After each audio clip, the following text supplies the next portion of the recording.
அவ்வளோதான், நான் வழி தவறிட்டேன் பாஸ்டர். உண்மைதான், நீங்கள் சொல்கிறது எல்லாமே உண்மைதான். பட் நான் இனி ஒன்றும் திரும்பி இனி அப்படியே வாழ்ந்துட வேண்டியதான். இல்லை இல்லை, நான் நம்புகிறேன். அந்த இளையகுமாரன் தன்னுடைய தகப்பனாரை விட்டு வழி மாறி போயிட்டான், எல்லாத்தையும் வாங்கிட்டு போயிட்டான். ஆனால் ஒரு நாள் எல்லாத்தையும் இழந்து இருக்கும்போது இதுவே இனி பன்றியை மேய்ச்சிட்டே வாழலான்னு நினைக்காம அவன் ஒரு முடிவு எடுக்கிறான். நான் என் தகப்பனார் இடத்திற்கு கண்டிப்பாய் திரும்பி போவேன், நான் விட்ட வழிக்கு திரும்பி போவேன், என்னுடைய பாதையை நான் கண்டுபிடிப்பேன். அந்த இடத்துல முன்னாடி மாதிரி எனக்கு ஆசீர்வாதம் கிடைக்காட்டா கூட ஓரளவு கம்ஃபர்ட்டாக நான் வாழ்ந்துடலான்னு சொல்லி தன்னுடைய வழியை தேடி தன் தகப்பனார் இடத்துல வரும்போது தன்னுடைய தகப்பனார் தூரத்தில் கண்டு அவனை கட்டி பிடிச்சி அவனை முத்தம் பண்ணி, இல்லைப்பா உன் வழியில் நீ நடக்கலான்னு மறுபடியும் அந்த தகப்பன் அந்த வழியிலே அவனை நடக்க பண்ணது உண்மையானால் இந்த சத்தத்தை கேட்குற நிறைய பேரை தப்பான வழியில் போயிட்டு இருக்கிற உங்களை நீங்கள் சூஸ் பண்ண அந்த வழியிலிருந்து கத்தர் திரும்ப எடுத்து உங்களை சரியான வழியில் கத்தர் கொண்டு வந்திருக்கிற வல்லவராக இருக்கிறார். வேதத்தை திறந்து நம்ம ஒரு வசனத்தை வாசிக்க போகிறோம். எரேமியாவின் தீர்க்க தரிசன புஸ்தகம் 6ஆம் அதிகாரத்தினுடைய 16வது வசனத்தை நம்ம வாசிக்க போகிறோம். எரேமியாவின் தீர்க்க தரிசன புஸ்தகம் 6ஆம் அதிகாரம் 16வது வசனம். வழிகளிலே நின்று பூர்வ பாதைகள் எவைகள் என்று கேட்டு விசாரித்து நல்ல வழி எங்கே என்று பார்த்து அதிலே நடவுங்கள், அப்பொழுது உங்கள் ஆத்துமாவுக்கு இளைப்பாறுதல் கிடைக்கும் என்று கர்த்தர் சொல்லுகிறார். இன்னொரு விஷயம் கூட வாசிக்கலாம், சத்தமா எல்லாரும் வாசிக்கலாம். வழிகளிலே நின்று பூர்வ பாதைகள் எவைகள் என்று கேட்டு விசாரித்து நல்ல வழி எங்கே என்று பார்த்து அதிலே நடவுங்கள், அப்பொழுது உங்கள் ஆத்துமாவுக்கு இளைப்பாறுதல் கிடைக்கும் என்று கர்த்தர் சொல்லுகிறார். கர்த்தருடைய பிள்ளைகளே, ஒரு மனிதனுடைய வாழ்க்கையிலே இந்த இளைப்பாறுதல் அப்படின்னா இந்த சமாதானம் அப்படின்றது ரொம்ப முக்கியமான ஒன்று. எது செஞ்சாலும் நம்முடைய இருதயம் ஒரு சமாதானமாக இருக்கணும், ஒரு இளைப்பாறுதலாக இருக்கணும். அது கொஞ்சம் சம்பாதிச்சாலும் பெருசாக சம்பாதிச்சாலும் நிறைய வந்தாலும் கொஞ்சம் வந்தாலும் பெரிய பொறுப்புகளாக இருந்தாலும் சின்ன பொறுப்புகளாக இருந்தாலும் இந்த சமாதானம் யாருக்குள்ள எல்லாம் இருக்கிறதோ அவர்கள் எல்லாரும் மிகப்பெரிய பாக்கியவான்கள். ஆண்டவருடைய வார்த்தை சொல்லுகிறது, நான் உங்களுக்கு சமாதானத்தை தருவேன், இந்த உலகம் கொடுக்கிற பிரகாரமாய் அல்ல, என்னுடைய சமாதானத்தையே உங்களுக்கு நான் வைத்து போகிறேன். அப்போ நம்முடைய ஆண்டவர் யார் அப்படின்னா, வேதம் சொல்லுகிறது அவர் சமாதானக்காரனர். ஆமென் சொல்லுங்கள். எவ்வளோ பெரிய கலக்கமாக இருந்தாலும் எவ்வளோ பெரிய பயமாக இருந்தாலும் எல்லா இடத்துலையும் ஆண்டவர் வந்து நிற்கிற இடத்துல கர்த்தர் என்ன கொடுத்தார் அப்படின்னா, உங்களுக்கு சமாதானம், உங்களுக்கு சமாதானம். நான் நம்புகிறேன் அந்த சமாதானம் இல்லாமல் இங்கே யாரெல்லாம் இருக்கிறீர்களோ உங்கள் படகு அலைவாய்ந்து கொண்டிருக்கலாம். ஆனால் கர்த்தர் சீக்கிரமாய் உங்களுக்கு அந்த சமாதானத்தை கிருபையாய் கர்த்தர் தருவாராக. வேதத்தில் இந்த இடம் சொல்லுகிறது, யாருக்கு சமாதானம் கிடைக்கும் அப்படின்னா, யார் தங்களுடைய வழியை கண்டுபிடிக்கிறார்களோ, யார் அவர்களுக்குரிய வழியிலே நடக்கிறார்களோ அவர்களுக்கு என்ன ஆகுமாமா, ஒரு சமாதானம் உண்டாகும். கவனிங்கள், சிலர் காலையில் வேலைக்கு போகும்போது பார்த்தீங்க அப்படின்னா ரொம்ப டென்ஷனாக போவாங்க. நம்முடைய வேலைகளை நம்ம நிறைய பேர் ரொம்ப டென்ஷனாக செய்கிறோம். ஆனால் சிலர் பார்த்தீங்க அப்படின்னு சொன்னால் அவ்வளவு சமாதானமாக அந்த வேலையை அவங்க செய்வாங்க. அவங்க சம்பாத்தியத்தில் அவங்களுடைய சாப்பாட்டில் மத்தியானம் பார்த்தீங்க அப்படின்னு சொன்னால் சாப்பிட்டுட்டு அப்படியே அந்த சேரில் சாஞ்சிட்டாங்கன்னா ஒரு 5 நிமிஷம் அப்படியே டீப்பாக தூங்கிடுவாங்க. அப்படின்னா அவங்களுக்கு ஒரு சமாதானம் இருக்குது. ஆனால் நிறைய பேர் என்ன பண்ணுறது இல்லைன்னா சமாதானம் இல்லை. காரணம் என்னன்னா, அவர்களுக்கு அந்த வேலையில் அவங்களுக்கு இன்ட்ரெஸ்ட் இல்லை, அந்த வேலை அவர்களுடைய வேலை இல்லை, அதிலே பெரிய பிடிப்பு இல்லை, அதிலே நான் நடக்கிறதை வெறுப்போடு நிறைய பேர் செய்கிறார்கள். அதனால தான் அந்த வேலையிலே அவர்களுக்கு சமாதானம் இல்லாமல் இருக்கிறது. ஆனால் வேதம் சொல்லுது, உங்களுடைய வழியிலே நீங்கள் நடப்பீர்களே ஆனால் அந்த வழியிலே உங்களுக்கு என்ன உண்டாகும் என்றால் சமாதானத்தை கர்த்தர் தருவார். இந்த மாதம் இது கடைசி வாரம். போன வாரத்திலிருந்தே கர்த்தர் பேசுகிறாரு. நான் நம்புகிறேன் இந்த சத்தத்தை கேட்கிற ஒவ்வொருத்தரையும் இதுக்கு முன்னாடி நீங்கள் வழி தப்பி தெரிந்திருக்கலாம், இதுக்கு முன்னாடி இன்னொருத்தருடைய வழியிலே நீங்கள் நடந்திருக்கலாம், உங்களுடைய பாதைகளை நீங்கள் கண்டுபிடிக்காமல் இருந்திருக்கலாம், உங்களுடைய பாதைகளை நீங்கள் தேடிக்கொண்டே இருக்கலாம். என்னுடைய வழி இதுதானா, நான் இங்கே தான் நடக்கணுமா, இதுதான் என் எதிர்காலமா? ஆனால் நான் இங்கே பிரசங்கம் பண்ணும்போதே கர்த்தருடைய வார்த்தையை சொல்லி உங்களை பிளஸ் பண்ணுறேன்.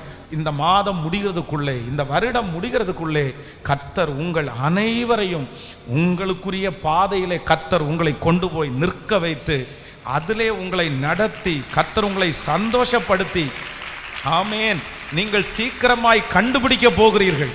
நீங்கள் சீக்கிரமாய் உங்கள் பாதைகளை கர்த்தர் உங்களுக்கு காண்பிக்க போகிறார். இதுதான் உங்களுடைய பாதை என்று உங்க மனசு சந்தோஷப்பட போகிறது. ஹல்லேலூயா. இன்றைக்கு ஒரு 3 காரியத்தை உங்களோட பேச போறேன். வேதத்திலிருந்து தங்களுடைய வழி தவறுன 3 பேர். அவங்க ஏற்கனவே போன வாரம் ஒரு 3 காரியத்தை கர்த்தர் நம்மோடு பேசினார். வழி, ஒரு தேவனுடைய பிள்ளையினுடைய ட்ராக்கை சேஞ்ச் பண்ற ஒரு 3 காரியத்தை கடந்த வாரம் பேசினேன். இந்த வாரம் வேதத்திலிருந்து ஒரு 3 நபர்களை உங்களுக்கு சுட்டிக்காட்டி அவங்க தங்களுக்காக வைத்திருந்த பாதையை தவறினார்கள். எப்படி தவறினாங்க, என்ன அவங்களுக்குள்ள வந்துச்சு அப்படின்றத நம்ம தியானிக்க போறோம். கடந்த சில நாட்களுக்கு முன்பாக இந்த கேரளாவில் ஒரு கேன்சர் ஹாஸ்பிட்டலில் ஒரு 32 வயது மதிக்கத்தக்க ஒரு சகோதரியை அட்மிட் பண்ணி அவங்களுக்கு ரொம்ப வயிற்றுக்குள்ளே அவங்களுக்கு கேன்சர்.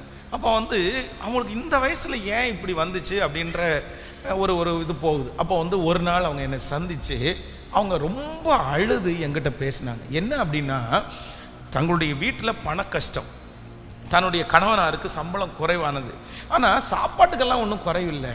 இவங்களுக்கு பக்கத்து வீட்டில் இவங்க டிவி பார்க்குற வீட்டில் அவங்க உட்காந்து பேசும்போது அவங்க என்ன சொன்னாங்கன்னா, உன் வீட்டில் தான் கஷ்டமாக இருக்குது, உன் கணவனார் தான் ரொம்ப கஷ்டப்படுறாரு, ஒன்று பண்ணு, நான் ஒரு சின்ன ஐடியா சொல்கிறேன், அதை மட்டும் நீ செஞ்சுட்டேன்னா உனக்கு நிறைய பணம் கிடைக்கும் அப்படின்னு அந்த லேடி, அந்த சிஸ்டரை வழி நடத்துகிறாங்க. என்ன அப்படின்னு கேட்டால், இந்த கரு முட்டை நிறைய பேருக்கு இல்லாமல் இருக்குது, உன்னிடத்தில் இருக்கிற இந்த கரு முட்டையை எடுத்து நீ அதை வித்துட்ட அப்படின்னு சொன்னா உனக்கு நிறைய வசதி, உனக்கு நிறைய பணம் கிடைக்கும் அப்படின்னு அந்த பிள்ளைய வழி நடத்தி, ரொம்ப ஒரு கொடூரமான சம்பவம். உடனே இவங்களும் ஆசைப்பட்டு என்ன பண்ணிட்டாங்கன்னா, பணம் கிடைக்கும் அப்படின்னு சொல்லி ஹாஸ்பிட்டலில் போய் பல டைம் தன்னுடைய கருமுட்டை உருவாக அதை கொண்டு போய் வித்துட்டே இருந்திருக்கிறாங்க. அப்போது இந்த டாக்டர்கள் டாக்டரில் அந்த அந்த அந்த கரு முட்டையை உள்ளே எடுக்கும்போது அது ஒரு கரண்டி மாதிரி அப்படியே வச்சு தான் எடுப்பாங்க பாருங்களேன். அப்போ எடுக்கும்போது என்னென்னா, சின்ன சின்ன அந்த அந்த உடைவான சில தூவங்களை அவங்க அப்படியே க்ளீன் பண்ணாமல் அப்படியே விட்டாங்க. அது எல்லாம் சேர்ந்து ஒரு கட்டியாக மாறி அது கேன்சராக மாறி இன்னைக்கு பார்த்தீங்கன்னா ரொம்ப வருத்தப்பட்டு மரணத்தோடு கூட அவர்கள் போராடி கொண்டிருக்கிறார்கள். இதே கோயம்புத்தூரில் ரத்னபுரியில் நடந்த சம்பவத்தை உங்களுக்கு சொல்கிறேன்.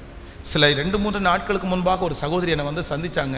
எனக்கு ரொம்ப ஆச்சரியமாக இருந்துச்சு. என்ன அப்படின்னு சொன்னால், பாஸ்டர் நான் ரொம்ப மோசம் போயிட்டேன்.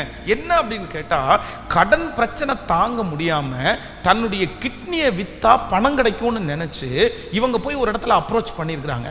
அப்ரோச் பண்ண இடத்துல என்ன சொல்லியிருக்காங்கன்னா, உன்னுடைய கிட்னியை நாங்கள் வாங்கிக்கிறோம், ஆனால் அந்த கிட்னியை ஆப்ரேஷன் பண்ணி எடுக்கிறதுக்கு 2.5 லட்சம் ரூபாய் ஆகும், 1.5 லட்சம் ரூபாய் ஆகும், அதை எடுத்து ஆப்ரேஷன் பண்ணி நாங்கள் வச்சு விற்றதுக்கு பிற்பாடு உனக்கு காசு தந்துடுறோம் அப்படின்னு சொல்லி கிட்டத்தட்ட 14 லட்சம் ரூபாய் கிட்னியை ஆப்ரேஷன் பண்ணி எடுக்கிறதுக்கு எடுத்திருக்காங்க. ஐயோ, என்னால தாங்கவே முடியல. இவ்வளவு ஞான குறைவா? அப்போ சிலர் இந்த உலகத்துல இருக்கிற ஒவ்வொரு ஆண்டவருடைய பிள்ளைகளும் ரொம்ப கவனமா இருக்கணும். நீ ரொம்ப கவனமா இருக்கணும். இந்த உலகத்துல இருக்கிற சில மனிதர்களோட நீங்க பழகிட்டீங்கன்னு வைங்களேன், அவங்க உங்களை வழி மாறி உங்களை ஏதோ ஒரு ஒரு பிரச்சனைக்கு முடிவு நீங்க ஒரு பிரச்சனையினுடைய முடிவு உடனே எடுக்கணும்னு நினைக்காதீங்க. சில பிரச்சனைகளுடைய முடிவை உடனே நீங்க சரி செய்ய முடியாது. அதுக்கு உங்க உடம்ப பலிகாடு ஆக்குறதுனால, உங்க உடம்பத்தினுடைய பார்ட்டுகளை விற்கிறதுனால அது சரி பண்ண முடியாது. ரொம்ப கவனமா இருக்கணும் ஆண்டவருடைய பிள்ளைகள். இந்த மாதிரி காரியங்களிலே சிக்காதபடிக்கு ஆண்டவர் உங்களுக்கு கிருபையாய் ஞானத்தை கத்த தருவாராக. ஸோ இந்த காலத்தில் இப்படிப்பட்ட ஆட்கள் இருக்கிறாங்கன்றது எனக்கு ரொம்ப பிரமிப்பா இருக்குது, ரொம்ப கஷ்டமா இருக்குது. அப்படியே அழுது ஜோமன் அந்த சிஸ்டர் அப்படியே அழுது, பாஸ்டர் வேற வழி தெரியல, எனக்கு வேற வழி தெரியல. அதனால ஆண்டவர் உங்களை கிருபையாய் காப்பாற்றுவார். ஒரு 3 காரியத்தை நம்ம இன்னைக்கு தியானிக்க போகிறோம், எடுத்துக்கொள்ளலாம். முதலாவதாக ஆதியாகமம் 13ஆம் அதிகாரத்தில் 7வது வசனத்தை வாசிக்க போகிறோம். ஆதியாகமம் 13ஆம் அதிகாரம் 7வது வசனத்திலிருந்து வாசிக்கலாம். ஆபிரகாமுடைய மந்தை மேய்ப்பருக்கும் லோத்தினுடைய மந்தை மேய்ப்பருக்கும் வாக்குவாதம் உண்டாயிற்று. அக்காலத்திலே கானானியரும் பெர்சியரும் அத்தேசத்தில் குடியிருந்தார்கள். ஆபிரகாம் லோத்தை நோக்கி, எனக்கும் உனக்கும் என் மேய்ப்பருக்கும் உன் மேய்ப்பருக்கும் வாக்குவாதம் வேண்டாம், நாம் சகோதரர். இந்த தேசமெல்லாம் உனக்கு முன்பாக இருக்கிறது அல்லவா, நீ என்னை விட்டு பிரிந்து போகலாம். நீ இடதுபுறம் போனால் நான் வலதுபுறம் போகிறேன், நீ வலதுபுறம் போனால் நான் இடதுபுறம் போகிறேன் என்றார். அப்பொழுது லோத்து தன் கண்களை ஏறெடுத்து பார்த்து, யோர்தான் நதிக்கு அருகான சமபூமி முழுவதும் நீர்வளம் பொருந்தி இருக்கிறதாய் கண்டான். கர்த்தர் சோதோமையும் கொமோராவையும் அழிக்கும் முன்னே சோவாருக்கு போகும் வழி மட்டும் அது கர்த்தருடைய தோட்டத்தை போலவும் எகிப்து தேசத்தை போலவும் இருந்தது. கவனிங்க, போதும், கவனமாய் கவனிங்கள். இந்த இடத்துல லோத்து என்கிற மனுஷன் ஆபிரகாமோடே சேர்ந்தான். லோத்துக்கு தரிசனம் இல்லை, லோத்து ஒரு பெரிய ஆள் ஆகணும்னு நினைக்கல. ஆனா இப்ப லோத்து பெரிய ஆள் ஆயிட்டாரு. லோத்து ஆபிரகாமை போல ஆட்டு மந்தைகளுக்கு அவன் பெரிய தலைவனாய் மாறினான். இவனுக்கு எப்படி வந்துச்சு அப்படின்னு கேட்டா, தரிசனம் உள்ள ஒரு மனுஷனோட இருந்ததுனால, ஆண்டவருடைய பிள்ளையோடு கூட அவன் ஐக்கியம் வச்சதுனால கர்த்தர் ஆண்டவருடைய பிள்ளைய மட்டும் இல்ல, லோத்தையும் கர்த்தர் ஆசீர்வதித்தார். நீங்க நல்லவர்களோட கனெக்ஷன் வச்சிருந்தீங்கன்னா, நல்லவர்களோட நீங்க பழகுனீங்கன்னா, உங்களை விட சாதிக்கிற, உங்களை விட நல்ல மெச்சூரிட்டியான ஆட்களோட உங்களுக்கு பழக்கம் கிடைச்சு அதை நீங்க தக்க வச்சிட்டீங்கன்னா, கண்டிப்பா சொல்றேன், அவர்களோட சேரும்போது நீங்களும் ஆசீர்வதிக்கப்படுவீர்கள். ஆனா கெட்டவர்களோடு நீங்க சேர்ந்துட்டீங்க அப்படின்னு சொன்னா உங்களுடைய வாழ்க்கையிலே ஆசீர்வாதத்தை எதிர்பார்க்கவே முடியாது. ரொம்ப கொடுமையான விஷயம் என்ன அப்படின்னா, ஆண்டவருடைய பிள்ளைகள் நிறைய பேர் டபுள் மீனிங்ல பேசுறவங்க இருக்கிறாங்க. டபுள் மீனிங்ல எவ்வளவு பெரிய அசுத்தமான வேதம் சொல்லுது, உன் வாயிலிருந்து தித்திப்பும் கசப்புமானது. அதுவும் ஆண்கள் வர நிறைய பேர் பேசிக்கிறத கேள்விப்பட்டிருக்கிறோம். ஆனால் பெண் பிள்ளைகள் ஜெபிக்கிறவர்கள் ஜெபத்தை முடிச்சுட்டு பேசுகிற பேச்சு அசுத்தமான பேச்சு, அசுத்தமான பேச்சு. அடுத்தவங்க வீட்டில் நடக்கிறத பேசுறது, கணவன் மனைவியினுடைய உறவை பற்றி பேசுறது, குடும்ப உறவுகளை பற்றி பேசுறது, இதெல்லாம் என்ன? ஆண்டவருடைய பிள்ளைகள் ஒன்று நினைத்து கொள்ளுங்கள், ஆகாத சம்பாசனைகள் நல்லொழுக்கங்களை கெடுக்கும். அப்படிப்பட்ட வார்த்தையை பேசுகிறவரிடத்திலிருந்து நீங்கள் விலகுங்கள். அப்படிப்பட்ட ஐக்கியம் உங்களுக்கு வேண்டாம். அப்படிப்பட்ட கெட்ட நபர்களோட நீங்க சவகாசம் வச்சிருந்தீங்க அப்படின்னு சொன்னா நீங்க எப்படி மெச்சூர்ட் ஆவீங்க? நீங்க எப்படி ஆண்டவருடைய பிள்ளைகளா மாற முடியும்? நீங்க எப்படி வளர முடியும்? பாருங்க, சிலருடைய கணவனார் சொல்லும்போது அப்படி சொல்லிருக்காங்க, அவங்களுக்கு அனுப்புகிற, அவங்க தோழிகள் தான் அனுப்புகிற எஸ்எம்எஸ் அவ்வளவு அசிங்கமான எஸ்எம்எஸ். எப்படி இதெல்லாம் கர்த்தருடைய பிள்ளைகள் ஒன்று நினைத்து கொள்ளுங்கள், அம்மா அப்பாவே இப்படிப்பட்ட தப்பான நபர்களோட பழக்கம் வச்சிருந்தீங்கன்னா உங்க பிள்ளைங்க கண்டிப்பாக நல்ல அளவில் வளரவே முடியாது, வளரவே முடியாது. உங்களுடைய ஐக்கியம் குறை சொல்றவங்கள்ட்டயும், உங்களுடைய ஐக்கியம் கெட்ட வார்த்தை பேசுறவங்கள்ட்டையும், உங்களுடைய ஐக்கியம் அந்த மனைவியை பற்றி இந்த கணவனை பற்றி பேசுறவங்களிடத்திலையும், அசுத்தமா பேசுறவங்களிடத்திலையும் உங்களுடைய ஐக்கியம் இருக்குமானால் உங்க குடும்பத்தில் என்ன சமாதானத்தை? நல்லா இருக்கிறது மாதிரி தெரியும், ஆனா உங்க குடும்பம் ரொம்ப கஷ்டப்பட்டுரும். ரொம்ப ஜாக்கிரதை. நம்ம சேருகிற ஆட்கள், நீங்கள் பழகுகிற ஆட்கள் நல்லவங்களா இருக்கணும், நல்ல அவங்கள்ட்ட ஏதாவது கத்துக்கிறது மாதிரி இருக்கணும், அவங்க ஏதாவது சொல்லி கொடுக்கறது மாதிரி இருக்கணும், அவங்கள பார்த்து படிச்சுக்கிறது மாதிரி இருக்கணும். இந்த மாதிரி ஆண்டவருடைய பிள்ளைகள், வாலிப தம்பிகளுக்கும் தங்கச்சிகளுக்கும் சொல்றேன், உன் கிளாஸ்ல அந்நிய நுகத்திலே அவிசுவாசிகளோடு பிணைக்கப்படாதிருப்பீர்களாக. ஏன்னா ஒளிக்கும் இருளுக்கும் சம்பந்தமே இல்லையாமா. இந்த தெருவில் நீங்கள் குடி இருக்காதீங்க, இந்த தெருவில் குடி இருக்க வேண்டாம் அப்படின்னு ஏன் சொல்கிறோம் அப்படின்னு சொன்னால், வேற எதுனாலையும் இல்லை. அந்த தெருவில் இருக்கிற 4 பேருடைய குடும்பத்தில் அவங்களுக்கு நல்ல பேர் இல்லை, அவங்களுடைய வாழ்க்கை முறை சரியில்லை, அந்த வீட்டுக்கு யாராரோ வந்துட்டு போகிறாங்க, உங்களையும் அப்படி தப்பாக நினச்சிருவாங்க, உங்களை அப்படி தேவையில்லாமல் உங்களை கைட் பண்ணுவாங்க, உங்களை அப்படி வழி நடத்தக்கூடாது என்கிறதற்காக தான் இந்த தெரு உனக்கு வேண்டாம், இந்த தெருவில் நீ பழகக்கூடாது, இந்த ஆட்களோட உங்களுக்கு சவகாசம் வேணாம் அப்படின்னு அதனால தான் சொல்றாங்க. ஆனால் சிலர் என்னன்னா அதென்ன ரொம்ப கவனம், ரொம்ப கவனம். படிக்கிற தம்பிங்க தங்கச்சிங்க இன்னைக்கு நிறைய பேர் கெட்டு போய் இருக்கிறதுக்கு காரணம் என்ன அப்படின்னா, சேர்க்க நீங்கள் சேரலைன்னா உன் வாழ்க்கை ஒன்றும் இல்லாமல் போயிருமாங்க. ரொம்ப கவனம், ரொம்ப கவனம். நீ சிகரெட் அடிக்க மாட்ட, ஆனால் சிகரெட் அடிக்கனோட சேர்ந்துட்ட அப்படின்னு சொன்னால் என்னைக்காவது ஒரு நாள் ஒன்று அப்படி அவங்க கைட் பண்ணாங்கன்னு நீ என்ன பண்ண முடியும்? நீ பேசவே வேண்டான்னு சொல்லலை, நீ அவங்கள வெறுத்துருன்னு சொல்லலை. ஆனால் என்ன அப்படின்னா, உன்னுடைய பழக்க வழக்கம் முழுவதும் கெட்டவர்களோட வைத்திருந்தீங்கன்னா நீங்கள் எப்படி ஆவிக்குரிய வாழ்க்கையில் முன்னேறுவீங்க?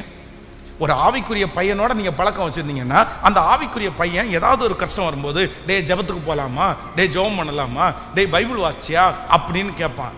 ஆனால் அதே இது உலகத்திலே இருக்கிற நண்பர்களோட நீங்கள் பழக்கம் வச்சுருந்தீங்கன்னா அவன் என்ன கேட்பான் தெரியுமா? இன்னைக்கு இந்த படம் ரிலீஸ் ஆகிருக்கு, போகலாமா, இங்கே தண்ணி அடிக்க போயிடலாமா, இதை பார்த்தியா, இந்த வீடியோவை நான் அனுப்பவா, இந்த ஃபோட்டோவை நான் அனுப்பவா, இதான் கேட்பான்.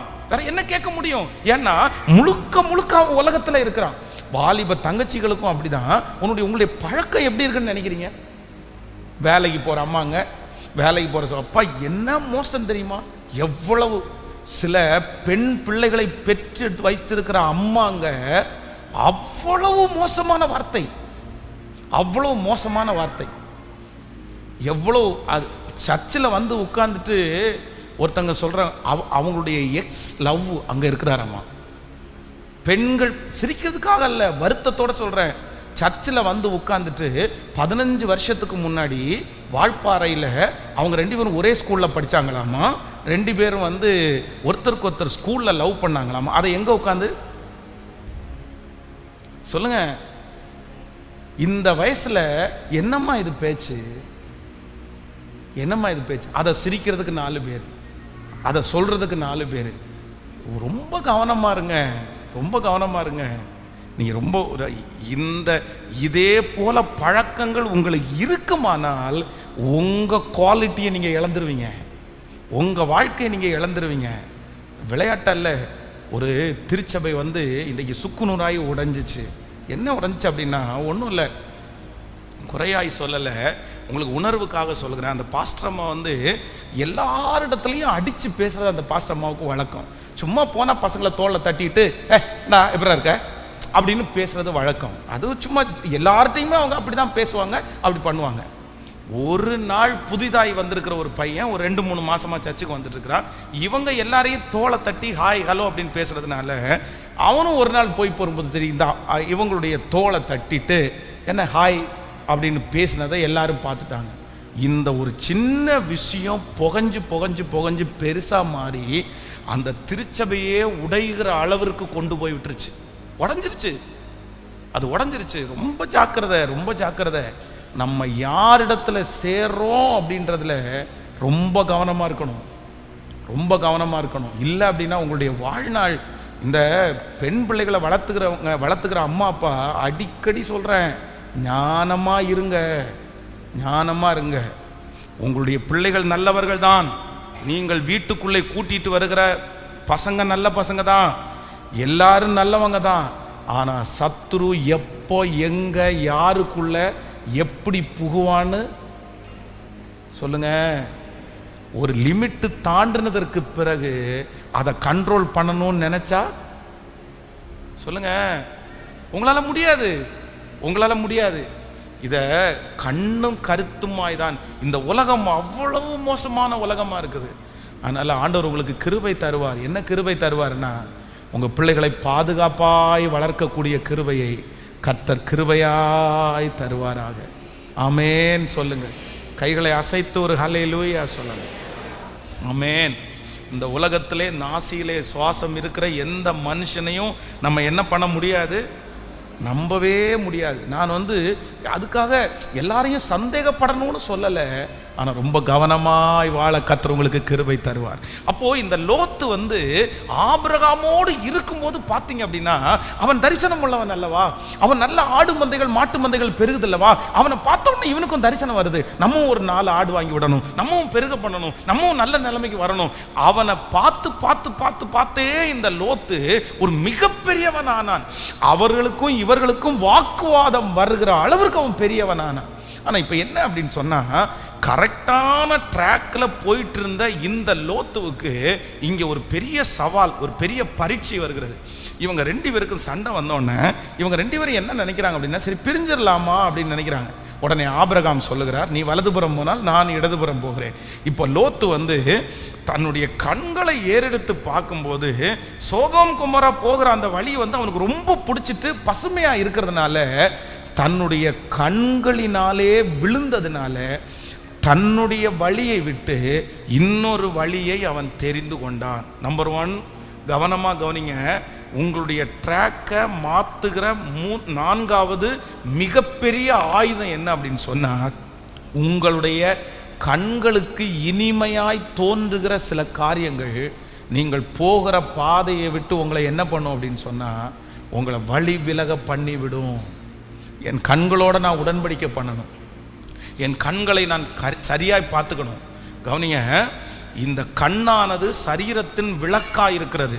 இந்த கண் கெட்டு போனா உங்களுடைய சரீரம் முழுவதும் கெட்டு போயிருமாமா. சரீரம் முழுவதும். இந்த கண்ணு தான் எல்லாத்திற்கும் ஆயுதம்.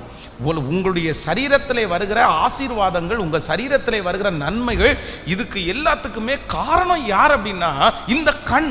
அதனாலதான் நிறைய பேர் ஜெபம் பண்ணும்போது, ஆண்டவரே என்னுடைய கண்களை திறந்தருளும். உங்களுக்கு முன்பாக கர்த்தர் உங்களுக்கு ஆயத்தம் பண்ணி இருக்கிறத கண்ணு பார்க்க முடியாதபடி நிறைய பேருடைய கண்கள் மறைந்திருக்கிறது. ரொம்ப கவனம். ஆண்டவரே என்னுடைய கண்களின் காட்சியின்படி நான் என்ன பண்ணக்கூடாதுன்னா நடக்கவே கூடாது. கவனிங்க, வாலிப தங்கச்சியும் தம்பியும் கவனிங்க. உன்னுடைய கண்ணு ஒருத்தரை பார்த்த உடனே எனக்கு பிடிச்சிருச்சு, ஆனால் உன்னுடைய கண் பார்த்ததை மட்டும் வச்சு உன்னுடைய எதிர்கால வாழ்க்கையை நீ தீர்மானித்துட்டேன்னா கண்டிப்பாக உன்னுடைய எதிர்கால வாழ்க்கை வெற்றியாக இருக்க முடியாது. நிறைய பேர் கூலிங் கிளாஸ் போட்டுட்டு ஒரு பைக்கை வாங்கிட்டு சுற்றி 8 போட்ட உடனே நிறைய தங்கச்சி பிள்ளைங்களுக்கெல்லாம் பார்த்த உடனே, என்ன பாரு கூலிங் கிளாஸ் போட்டு வந்திருக்கிறான் பாரு பைக். அந்த பைக்கு எவன்ட்டு யாராவது வாங்கினான்னு தெரில, அந்த கூலிங் கிளாஸ் எவன்ட்ட திருடிட்டு வந்தானு தெரில. இல்லை சொல்கிறேன், சில பிள்ளைகளுக்கு பார்த்த உடனே ஒரு அட்ராக்ஷன், சில தம்பி பார்த்த உடனே ஒரு அட்ராக்ஷன். ஐயோ இந்த பிள்ளை நல்ல பிள்ளையாக தான் இருக்கும், இந்த பையன் நல்ல பிள்ளையாக தான் இருக்கும். நீங்கள் கண்ட்ரோல் பண்ண வேண்டியது என்ன தெரியுமா? உங்களுடைய கண்கள் சில நேரத்தில் உங்களுடைய பாதைகளை விட்டு உங்களை தடுமாற பண்ணும். ஆமேன். கைகளை உயர்த்தி ஒவ்வொருத்தரும் சொல்லுங்க, என்னுடைய கண்களுக்கு காவல் வையும் ஆண்டவரே, என் பிள்ளைகளுடைய கண்களுக்கு காவல் வையும் ஆண்டவரே. சத்தமா ஆண்டவரே, என்னுடைய கண்கள் மாயை பாராதபடி என்னுடைய கண்களை காத்து கொள்ளும் ஆண்டவரே. என்னுடைய கண்களால் அசுத்தத்தை ரசிக்காதபடிக்கு, என்னுடைய கண்களால் ஆண்டவரே உமக்கு பிரியமில்லாத காரியத்தை ரசிக்காதபடிக்கு என்னுடைய கண்களை காத்து கொண்டு என்னுடைய கண்களுக்கு முன்பாக எனக்காக நீர் ஆயத்தம் பண்ணி வைத்திருக்கிற அந்த எதிர்காலத்தை காணும்படி என்னுடைய கண்களை திறந்தருளும், என் கண்களை திறந்தருளும். ஹல்லேலூயா. ஒவ்வொருத்தரும் நீங்க எடுக்க வேண்டிய பெரிய தீர்மானம் என்ன அப்படின்னு சொன்னா, ஆண்டவரே என்னுடைய கண்ணு பார்த்தது எல்லாத்தையும் நான் செஞ்சிட முடியாது, கண்ணு பார்த்தது எல்லாத்தையும் அனுபவிச்சிட முடியாது. என்னுடைய கண்கள் நிறைய நேரத்தில் பொய் சொல்லும். உங்க கண்ணு பொய் சொல்லும், உங்க கண்ணு பொய் சொல்லும். உங்க கண்ணு சில நேரத்தில் ஒரு சைடு மட்டும்தான் பார்க்க முடியும். உங்க கண்ணுனால சில நேரத்தில் வெளி தோற்றத்தை மட்டும்தான் பார்க்க முடியும். ஆனா வேதம் சொல்லுகிறது, மனிதனோ முகத்தை பார்க்கிறான், கர்த்தரோ இருதயத்தை. இந்த சர்ச்சில் இந்த சத்தத்தை கேட்கிற யாராவது ஒரு வாலிப தம்பி தங்கச்சி, இன்னைக்கு நீ தடுமாறி கொண்டிருக்கலாம். உன் கண்ணுக்கு ரொம்ப பிரியமா இருக்கலாம், உன் கண்ணுக்கு ரொம்ப இஷ்டமா இருக்கலாம், உன் கண்ணுக்கு அந்த பர்சனை தவிர வேற யாரையுமே உங்களுக்கு ஒரு பெரிய விதா தெரியாம இருக்கலாம். முழுக்க முழுக்க உங்க கண்ணுக்கு நிறைஞ்சு அந்த நபர் உங்களை ஆளுகை செய்யலாம். ஆனா இன்று யோசிங்க, உன்னுடைய கண் கெட்டதா இருக்குமானால், உன் கண் தவறானதை சூஸ் பண்ணுமானால் உங்க வாழ்க்கை முழுக்க இருண்டு போயிடும். கர்த்தர் இன்னைக்கு உங்களை சந்திச்சு பேசுறாரு, இல்ல உன்னுடைய கண்ணின் பார்வையின் படி நீ நடக்கவே வேண்டாம். ஆமேன் சொல்லுங்கள். எத்தனை பேர் ஆமோதிக்கிறீங்க? கைகளை அசைத்து ஒரு ஹல்லேலூயா சொல்லலாம். அதான் சிம்சோனிடத்துல அவங்க அப்பா பேசும்போது பேசுறாரு, எப்பா என்ன நீ என்ன பேசிட்டு இருக்கேன்னு கேட்குறாரு. இல்லை எனக்கு வந்து கல்யாணம் பண்ணிக்கணும்னு சொல்லும்போது, நீ கல்யாணமே பண்ணிக்க முடியாதுப்பா, நீ பிறந்ததுலேருந்தே நீ நசரேயன். அப்போ அவன் சொல்கிறான், இல்லை நான் பெலிஸ்தியரில் ஒரு குமாரத்தியை நான் கண்டேன் அப்படின்னு. எப்பா நான் உனக்கு கல்யாணமே பண்ணிக்க வேண்டான்னு நான் சொல்கிறேன், நீ என்னடா பெலிஸ்தியர் குமாரத்தி அப்படின்னு சொல்கிற. உடனே அவன் சொல்கிறான், என்ன சொன்னான் தெரியுமா? அவள் என் கண்களுக்கு, சொல்லுங்க, நியாயாதிபதிகள் 14ஆம் அதிகாரம் 3வது வசனத்தில் நீங்க வாசி பார்த்தீங்கன்னா, அப்பொழுது அவன் தாயும் அவன் தகப்பனும் அவனை நோக்கி, நீ போய் விருத்த சேதனம் இல்லாமல் பெலிஸ்தியரிடத்தில் ஒரு பெண்ணை கொள்ள வேண்டியது என்ன? உன் சகோதரின் குமாரத்திகள் எங்களுக்கு எங்கள் ஜனம் அனைத்திலையும் பெண் இல்லையா என்றார்கள். சிம்சோன் தன் தகப்பனை நோக்கி, அவள் என் கண்ணுக்கு பிரியமானவள். எதுக்கு பிரியமானவளாமா? சொல்ல கேட்கல. யாருக்கு? என் வாழ்க்கைக்கு பிரியமா என்னன்னு தெரியல, என் கூட எத்தனை வருஷம் டிராவல் பண்ணாங்கன்னு தெரியல, ஆனா இப்ப எனக்கு என்ன அட்ராக்ஷன் வந்திருக்குது? என் கண்ணுக்கு பிரியமானவள். அவளுடைய குவாலிட்டி என்னன்னு தெரியாது, அவங்க குடும்பம் என்னன்னு தெரியாது, அவள் எனக்கு ஆவிக்குரிய வாழ்க்கையில் செட் ஆவாங்களா இல்லையான்னு தெரியாது, ஜபமா எதுவுமே தெரியாது, ஆனா எனக்கு என்ன பண்ணிருக்குது? பிடிச்சிருக்குது.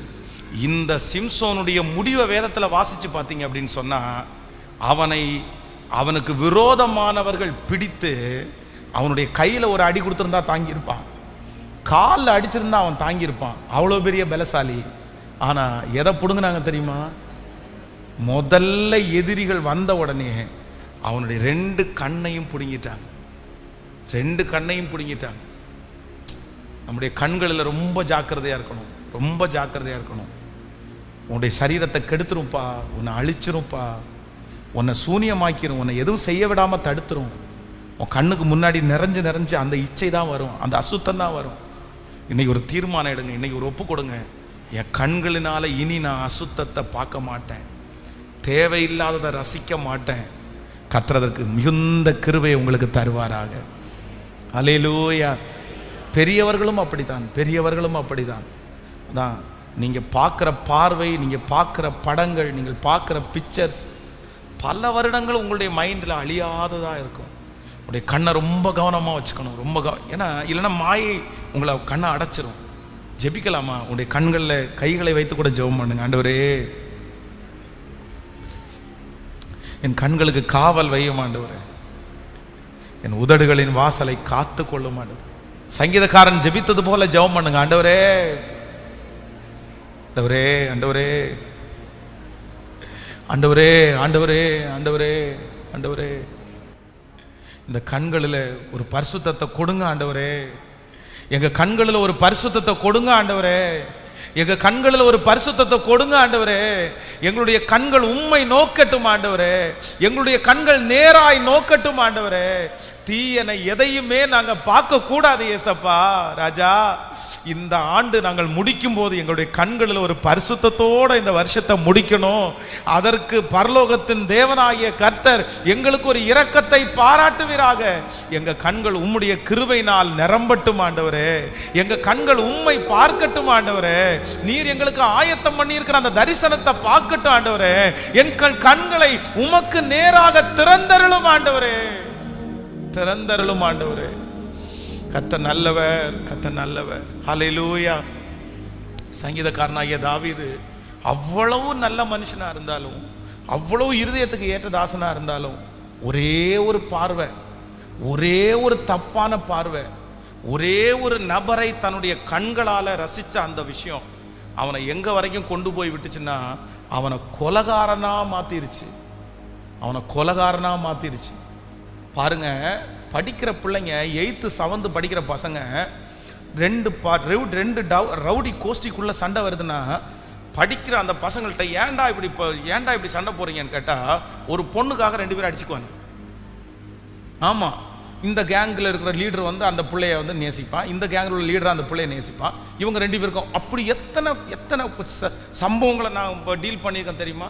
2 பேரும் சண்டை ஒரு பொண்ணுக்காக. அப்போ சில நேரத்திலே உங்களுடைய கண்களில் நீங்க வந்து தவறான ஒரு முடிவை எடுத்துட்டீங்கன்னா, அது உங்களை கொலகாரங்க வரைக்கும் உங்களை கொண்டு போய் விட்டுரும். எல்லாத்தையும் மறக்க பண்ணி, எல்லாரையும் வெறுக்க பண்ணி.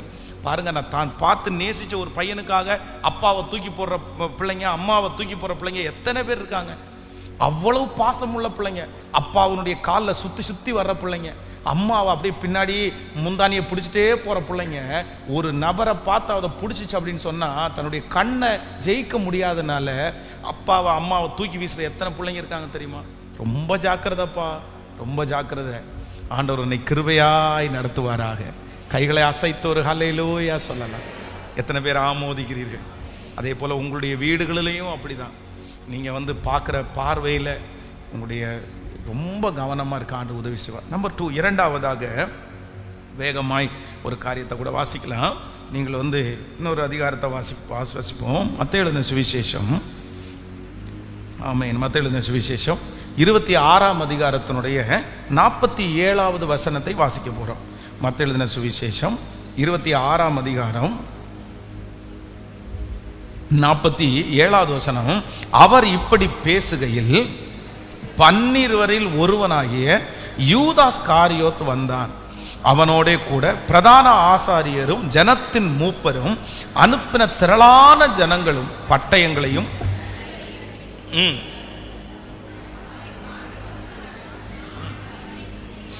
திரளான ஜனங்கள் அவரை காட்டி கொடுக்கிறவன் தான் எவனை முத்தம் செய்கிறானோ அவன்தான் அவனை பிடித்து கொள்ளுங்கள் என்று அவர்களுக்கு அடையாளம் சொல்லி இருந்தான்.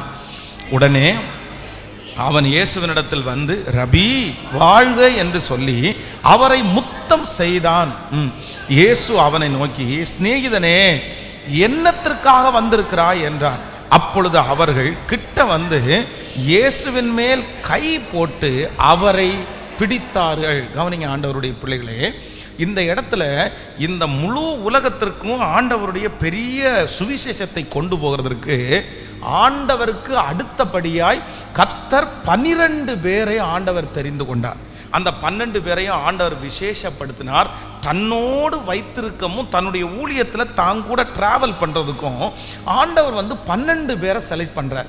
அந்த 12 பேரில் 11 பேரை இந்த பூமியில் மட்டும் இல்லை, பரலோகத்தில் ஆண்டவர் இருக்கிற அந்த சிங்காசனத்துக்கு பக்கத்தில் அவர்களுக்கும் கர்த்தர் ஒரு இடத்தை கொடுத்து அங்கேயும் அந்த 12 பேரை கர்த்தர் அந்த 11 பேரை முன்குறிக்கிறார். ஆனால் 12 பேரில் எல்லாரும் அவங்கவுங்க ட்ராக்கில் ஓடிட்டாங்க. சிலர் பெருசாக, சிலர் சின்னதாக, சிலர் ஊழியத்தை செஞ்சாங்க.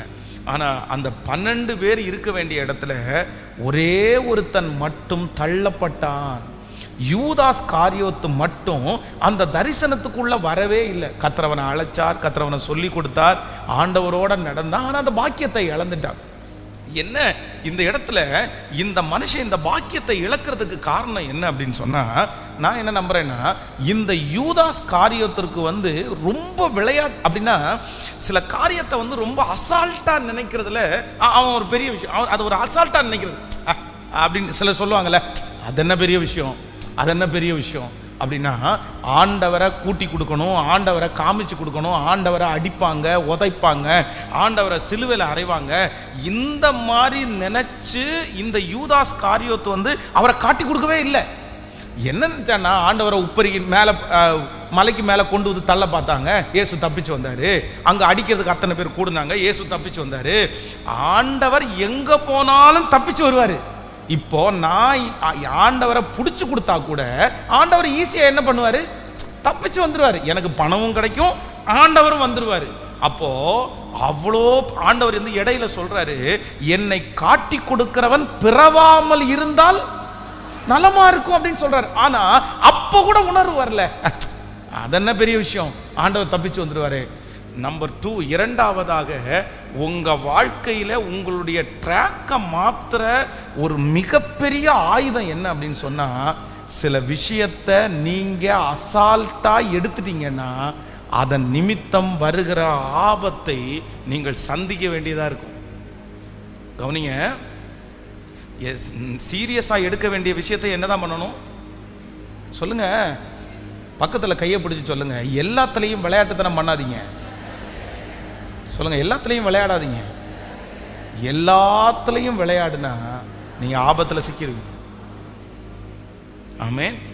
சிலருக்கு அவ்வளோ எல்லாத்துலேயுமே விளையாட்டு, எல்லாத்துலேயுமே எந்த காரியத்திலையுமே ஒரு சூதானம் இல்லாமல் அவ்வளோதான். அதென்ன நான் வந்துடுவேன், அதென்ன நான் விட்டுருவேன், அதென்ன நான் பண்ணிடுவேன், எனக்கு ஒன்றும் பிரச்சனை இல்லை. எனக்கு ஒன்றும் பிரச்சனை இல்லை. ரொம்ப கவனம், ரொம்ப கவனம். உங்களுக்கு ஆண்டவர் வந்து ஞானத்திலேயே ஒரு விசேஷித்த ஞானத்தை கற்றுத்தரணும். என்ன அப்படின்னு சொன்னால், சீரியஸாய் கவனமாய் இருக்க வேண்டிய காரியத்தில் கர்த்தர் உங்களை கிருபையாய் கவனமாய் நடத்துவாராக. ஆமென். வாழ்க்கையோடு யாரும் விளையாட முடியாது, பரிசுத்தத்தில் யாரும் விளையாட முடியாது. உங்களுடைய விளையாட்டு நாளைக்கு வருத்தத்துக்குரிய சூழ்நிலையாக வந்து நிற்கக்கூடாது. அந்த நேரத்தில் நான் விளையாட்டுக்கு அல்லவோ செஞ்சேன், நான் அப்படி நினச்சி செய்யலையே, நான் அப்படி நினச்சி பேசலையே, நான் அந்த மாதிரி ஆள் இல்லை. நீங்கள் என்னதான் நிரூபித்தாலும் அது ஒரு பிரச்சனைன்னு வந்ததற்கு பிற்பாடு அந்த இடத்துல நீங்கள் வெட்கப்பட்டு நின்று விடுவீர்கள். அப்போது இன்றைக்கி ஒரு ஞானத்துக்காக ஜெபம் பண்ணுங்க. ஆண்டவரே, விளையாட்டு சில பாருங்க அவ்வளோ ஆசீர்வாதங்கள் இருக்கும், ரொம்ப விளையாட்டு, பணத்தில் ரொம்ப விளையாட்டு. யோசேப்பினுடைய கையில் ஒரு பொறுப்பு கொடுக்கப்படுகிறது. 7 வருடங்கள் வந்து சந்தோஷமான வருடம். ஒருத்தன் கோதுமையை கொண்டு வர்றான். ஐயா 10 மூட்டை கோதுமை வந்திருக்குன்னு சொன்ன உடனே சரி அந்த ஓரத்தில் எங்கேயாவது போட்டுரு அப்படின்னு அசால்ட்டாக எடுத்திருந்தாருன்னா இல்லை, அதை கொண்டு போய் சேஃப்டியாக வைப்பா, அதை வைக்க வேண்டிய இடத்துல வைப்பா. அதற்காக ஒரு குடோனை கட்டி, அதான் நிறைய பிரமிடுகள் அப்படி அந்த சேஃப்டி. அதனால தான் அடுத்த 7 ஆண்டுகள் வரும்போது அத்தனை ஜனங்களுக்கும் அவனுடைய ஆகாரத்தை அவன் கொடுக்க முடிஞ்சிருச்சு. அந்த நேரத்தில் அப்படி அசால்ட்டா நினைச்சிருந்தா, அதை ஒரு பெரிய விஷயமா எடுக்காம இருந்தா, இந்த வாலிப தம்பி தங்கச்சி உன்னை இந்த 2 வாரமாக உங்களை நான் தனியே கவனிக்கிறேன், தனியே உங்கள்கிட்ட பேசுகிறேன். உன்னுடைய வாழ்க்கையிலே சில காரியத்தை, சில காலங்களை நீ தயவு செய்து அசால்ட்டா அப்படியே நாளைக்கு பார்த்துக்கலாம் அப்படின்னு நினச்சி போயிடாதப்பா. எனக்கு இன்னும் வயசு கிடக்குது, இப்போவே நீ எனக்கு இப்படி பண்ணாத, எனக்கு இப்படியே செய்யாத. இல்லை இல்லை இல்லை இல்லை, நீங்கள் எப்படி தான் இருக்கணும் அப்படின்னு சொன்னால், கவனமாக இருக்க கர்த்தர் பலன் தருவார். ஆமேன் சொல்லுங்கள். கைகளை உயர்த்தி ஆண்டவரிடத்தில் கேளுங்க. ஆண்டவரே, சுத்த இருதயத்தை எனக்கு தருகிறவர். சொல்லுங்க, அப்பா பார்த்து எல்லாருமே சொல்லுங்க, ஆண்டவரே எனக்கு ஒரு நல்ல இருதயத்தை தருகிறவர், ஒரு ஞானமுள்ள மகனாய் என்னை மாற்றுகிறவர், ஞானமுள்ள ஒரு மகளாய் மாற்றுகிறவர். எனக்குள்ளே இருக்கிற தேவையில்லாத எல்லா விளையாட்டு தனங்களும் இயேசுவின் நாமத்தில் என்னை விட்டு கடந்து போய் ஒரு மெச்சூர்டுள்ள ஒரு நபராய், ஒரு நல்ல மதிப்புக்குள்ளே ஒரு நபராய் சொல்லுங்க, சத்தத்தை உயர்த்தி, ஆண்டவரே அப்படிப்பட்ட ஒரு கனத்திற்குரிய ஒரு நபராய் என்னை மாற்றுங்க ஆண்டவரேன்னு சத்தமா எல்லாரும் ஜெபம் பண்ணுங்க. ஆண்டவரே, என்னுடைய வயதில் என்னை விட ஆண்டவரே ஞானமா இருக்க முடியாதுன்ற அளவிற்கு கர்த்தர் அந்த அனுபவத்தை எனக்கு சொல்லி தருவீராக ராஜா, சொல்லி தருவீராக ஆண்டவரே. கற்றுத்தருகிற ஆவியானவர், கற்றுத்தருகிற ஆவியானவர். ஆமென். புரியுதா? எத்தனை பேருக்கு புரியுதா? கைகளை அசைத்து ஒரு ஹல்லேலூயா சொல்லலாம். நான் எல்லா தாழ்மையோட நான் சொல்கிறேன், உண்மையிலே ஆண்டவரை என்னை நடத்தினதற்காக நன்றி செலுத்துகிறேன். எனக்கு கிட்டத்தட்ட 20 வயசில் நான் பாஸ்டர் ஆகிட்டேன். 16 வயதில் வீட்டை விட்டு ஊழியத்திற்காக வந்தேன். 17, அப்புறம் 17, 18, 19 வயசில் பைபிள் காலேஜ் படித்து முடித்தேன். ஸோ 20வது வயசில் என் கையில் 35 பைபிள் காலேஜ் ஸ்டூடெண்ட்டை கொடுத்து அந்த 35 ஸ்டூடெண்ட்டுக்கும் என்னை தலைவனாய் நியமிக்கிறார்கள். அப்போது எனக்கு ஒன்றுமே தெரியாது. ஒரு விஷயம் இதை உங்களுக்கு சொல்லியிருக்கேன்னு நினைக்கிறேன். என்னுடைய சொந்த சித்தப்பா பையன், என்னுடைய டியர் ஃப்ரெண்டு, நெருக்கமான ஃப்ரெண்டு, நாங்கள் 2 பேரும் சர்ச்சில் ஒன்றாவே இருந்தவங்க, ஒரே லைனில் இருக்கிறவங்க. 2 பேரும் ஒன்றா ஊழியத்துக்கு வரணும்னு நினச்சோம். ஆனால் அவன் நான் +2 படிச்சுட்டு தான் வருவேன்னு சொன்னான். நீ முன்னாடி போ அப்படின்னு சொல்லி என்னை அனுப்பி வச்சான். நாங்கள் சர்ச்சில் ஒன்றா இருப்போம். இன்றைக்கி அவனும் ஊழியம் செய்கிறான். அப்போது நாங்கள் 2 பேரும் ஒன்றா படிச்சுட்டு நான் வார்டன் ஆகிட்டேன். இப்போ அவன் செகண்ட் இயர் படிக்கிறான். என்னுடைய டியர் ஃப்ரெண்டு. நான் இப்போ தலைவன் ஆகிட்டேன். இப்போ நான் சொல்கிறது எல்லாத்தையுமே அவன் கேட்கணும். நாங்கள் 2 பேரும் வாடா போடான்னு கூப்பிட்டவங்க. இப்போ அவன் வாடா போடான்னு என்னை கூப்பிட முடியாது, என்னை பிரதர்ன்னு தான் கூப்பிடணும். நாங்கள் ஆனால் வீட்டுக்குள்ளே வாடா போடான்னு கூப்பிட்டவங்க. இப்போ என்ன பண்ணுறேன்னு தெரில. சரிடா, நீங்கள் வந்திருக்கிற, நான் வார்டனாக இருக்கிறேன், என்ன பண்ண முடியும், நீ அப்படி தான் கூப்பிட்டாகணும் அப்படின்னு வச்சு. ஒரு நாள் நான் பைபிள் காலேஜ் ஸ்டூடெண்ட்டுக்கு பாட்டு கேட்குறதுக்கு பர்மிஷன் கொடுக்கல. சரி அப்படின்னு சொல்லி இவங்களுக்கு பாட்டு எப்படியாவது கேட்டால் நல்லா இருக்கும்னு சொல்லி என்னுடைய செலவிலே மேலே ஒரு ஸ்பீக்கரை மாட்டி கீழேருந்து பாட்டு போட்டால் மேலே பார்த்தீங்கன்னா ஸ்பீக்கர் கேட்கும். ஒரு ஃபாஸ்டிங் ப்ரேயருக்கு எல்லோரும் கிளம்பிட்டு இருக்காங்க, 5 மினிட்ஸ் டைம் இருக்குது. நான் பாட்டை ஆஃப் பண்ணிட்டேன் கீழே. சரி, இவங்கெல்லாம் ரெடியாகி போயிடுவாங்கன்னு. மேலேருந்து இவன் சொல்கிறான், இந்த மாதிரி பாட்டை கொஞ்சம் போட்டு விடுங்க, 5 மினிட்ஸ் இருக்குல்ல. நான் உடனே சொன்னேன், 5 நிமிஷம் தான் இருக்குது, நீங்கள் எல்லாம் கிளம்பி வாங்க, நீங்கள் பாட்டெல்லாம் போட வேண்டாம் அப்படின்னு சொல்லிட்டு நான் வந்து என்னுடைய ரூமுக்குள்ளே வரேன். வந்துட்டு எனக்கு திரும்பியும் தோணுது இவங்க என்ன பேசுவாங்கன்னு பார்க்கறதுக்காக திரும்பி நான் அவனுடைய ரூம் போகிறேன். போன உடனே எல்லா பசங்களும் அமைதியாக இருக்காங்க. என்னுடைய நெருக்கமான அந்த டியர் ஃப்ரெண்டு, அவன் செகண்ட் இயர் தானே, அவன் என்ன சொல்கிறான் தெரியும், இவனுக்கு என்ன ஆமா, ஏன் அங்கேருந்து ஒரு பாட்டை வந்து ஆன் பண்ணி விட முடியாதா, பெரிய இவனை மாதிரி பேசிகிட்டு இருக்கிறான், இன்னும் பெரிய அப்படின்னு பயங்கரமாக திட்டுறான். என்ன திட்டுறான், எனக்கா கோவம்னா அப்படி கோவம் வருது. இப்போ பவர் என் கையில் இருக்குது, நான் என்ன வேணாலும் பண்ணலாம். அவனை வந்து பைபிள் காலேஜை விட்டு வெளியே போங்க அப்படின்னு சொல்லி மேல் இடத்துல சொன்னால் கூட அனுப்பி விட்ருவாங்கன்னு வைங்களேன். அந்த மாதிரி உரிமையை கொடுத்து வச்சுருக்காங்க. நான் ரொம்ப கோபமாக வேகமாக என் ரூமுக்கு வர்றேன். வந்துட்டு இவனை விட்டுறக்கூடாது, இப்படி இவன் நம்ம கூட இருந்தான்னு சொல்லிட்டு ரொம்ப ஓவராக பேசுகிறான், எல்லாருமே இவன் இப்படி பேசுனானா எல்லாருமே மதிக்காமல் போயிடுவாங்க, இவனுக்கு ஏதாவது ஒரு பாடத்தை கற்பிச்சு கொடுக்கணும் அப்படின்னு நினச்சி நேர ரூமுக்குள்ளே வந்து பைபிளை திறக்கிறேன். நீதிமொழிகளில் ஒரு வசனம் வருது. என்ன வசனம் அப்படின்னா, சொல்லப்படும் எல்லா வார்த்தையும் கவனியாதே, கவனித்தால் உன்னுடைய எதிரி உன்னை நிந்திக்கிறத உன் காதில், ஐயோ அப்படியே மூடி வச்சுட்டு தப்பு என்னுடையதான் ஆண்டவரே, தப்பு என்னுடையதான் ஆண்டவரே, நான் வந்து அவன்கிட்ட நான் சொல்லிட்டு திரும்பி போய் அவன் என்னை பற்றி என்ன பேசுகிறான்னு கேட்க போனது ஏன் தப்பு. உடனே அந்த வார்த்தைக்கு கீழ்ப்படிஞ்சு ஒன்றுமே நீ செய்யலை, அவனுக்கு அதை குறித்து எதுவுமே அவன்கிட்ட நான் பேசவே இல்லை. ஸோ அவனும் இன்றைக்கி வந்து பாஸ்டராக இருக்கிறான், நானும் இன்றைக்கி பாஸ்டராக இருக்கிறேன். ஆனால் 21 வயதில் ஆண்டவர் என் கையில் பாஸ்டருடைய பொறுப்பை கொடுத்தார். ஆனால் உண்மையிலே கர்த்தருக்கு நான் நன்றி செலுத்துகிறேன். அந்த 21 வயசில் எப்படி ஞானமாக அந்த சர்ச்சை நடத்தினேன், எப்படி ஆலோசனை கொடுத்தேன், எதுவுமே தெரியல. ஆனால் என் இளமையை குறித்து ஒருவரும் என்னை அசட்டை பண்ணாதபடி கர்த்தர் கற்பிலும் நடக்கையிலும் பேச்சிலும் நிறைய பேருக்கு கர்த்தர் முன்மாதிரியாகவே கர்த்தர் வைத்தார். ஆமேன், சொல்லுங்க பார்க்கலாம். ஆமேன். அப்போ உங்களை குறித்து ஒருவரும் அசட்டை பண்ணாதபடி, ஒருவரும் அசட்டை பண்ணாதபடி. இப்போ இருக்கிற நீங்க ரொம்ப கவனமா இருக்கணும். உங்களுக்கு அந்த பொறுப்புணர்வு, உங்களுக்கு அந்த பொறுப்புணர்வு. நான் ஒரு நல்ல ஒரு குடும்பத்தில் பிறந்த பிள்ளை, நான் ஒரு நல்ல குடும்பத்தில் உள்ளவன், எங்கள் அப்பா மரியாதைக்குரியவர், எங்கள் அம்மா மரியாதைக்குரியவர்கள், நாங்கள் இப்படி பண்ணக்கூடாது, நமக்கு இது தேவையில்லை. அந்த ஞானம் மட்டும் உங்களுக்கு வந்துச்சுன்னா இந்த உலகத்தில் ஒரு வெற்றி உள்ள வாழ்க்கையை கர்த்தர் உங்களுக்கு வாழ கிருபை தருவாராக. ஆமேன், சொல்லுங்கள் பார்க்கலாம். கைகளை அசைத்து ஒரு ஹல்லேலூயா, சத்தமாக ஒரு ஹல்லேலூயா சொல்லுங்களேன்.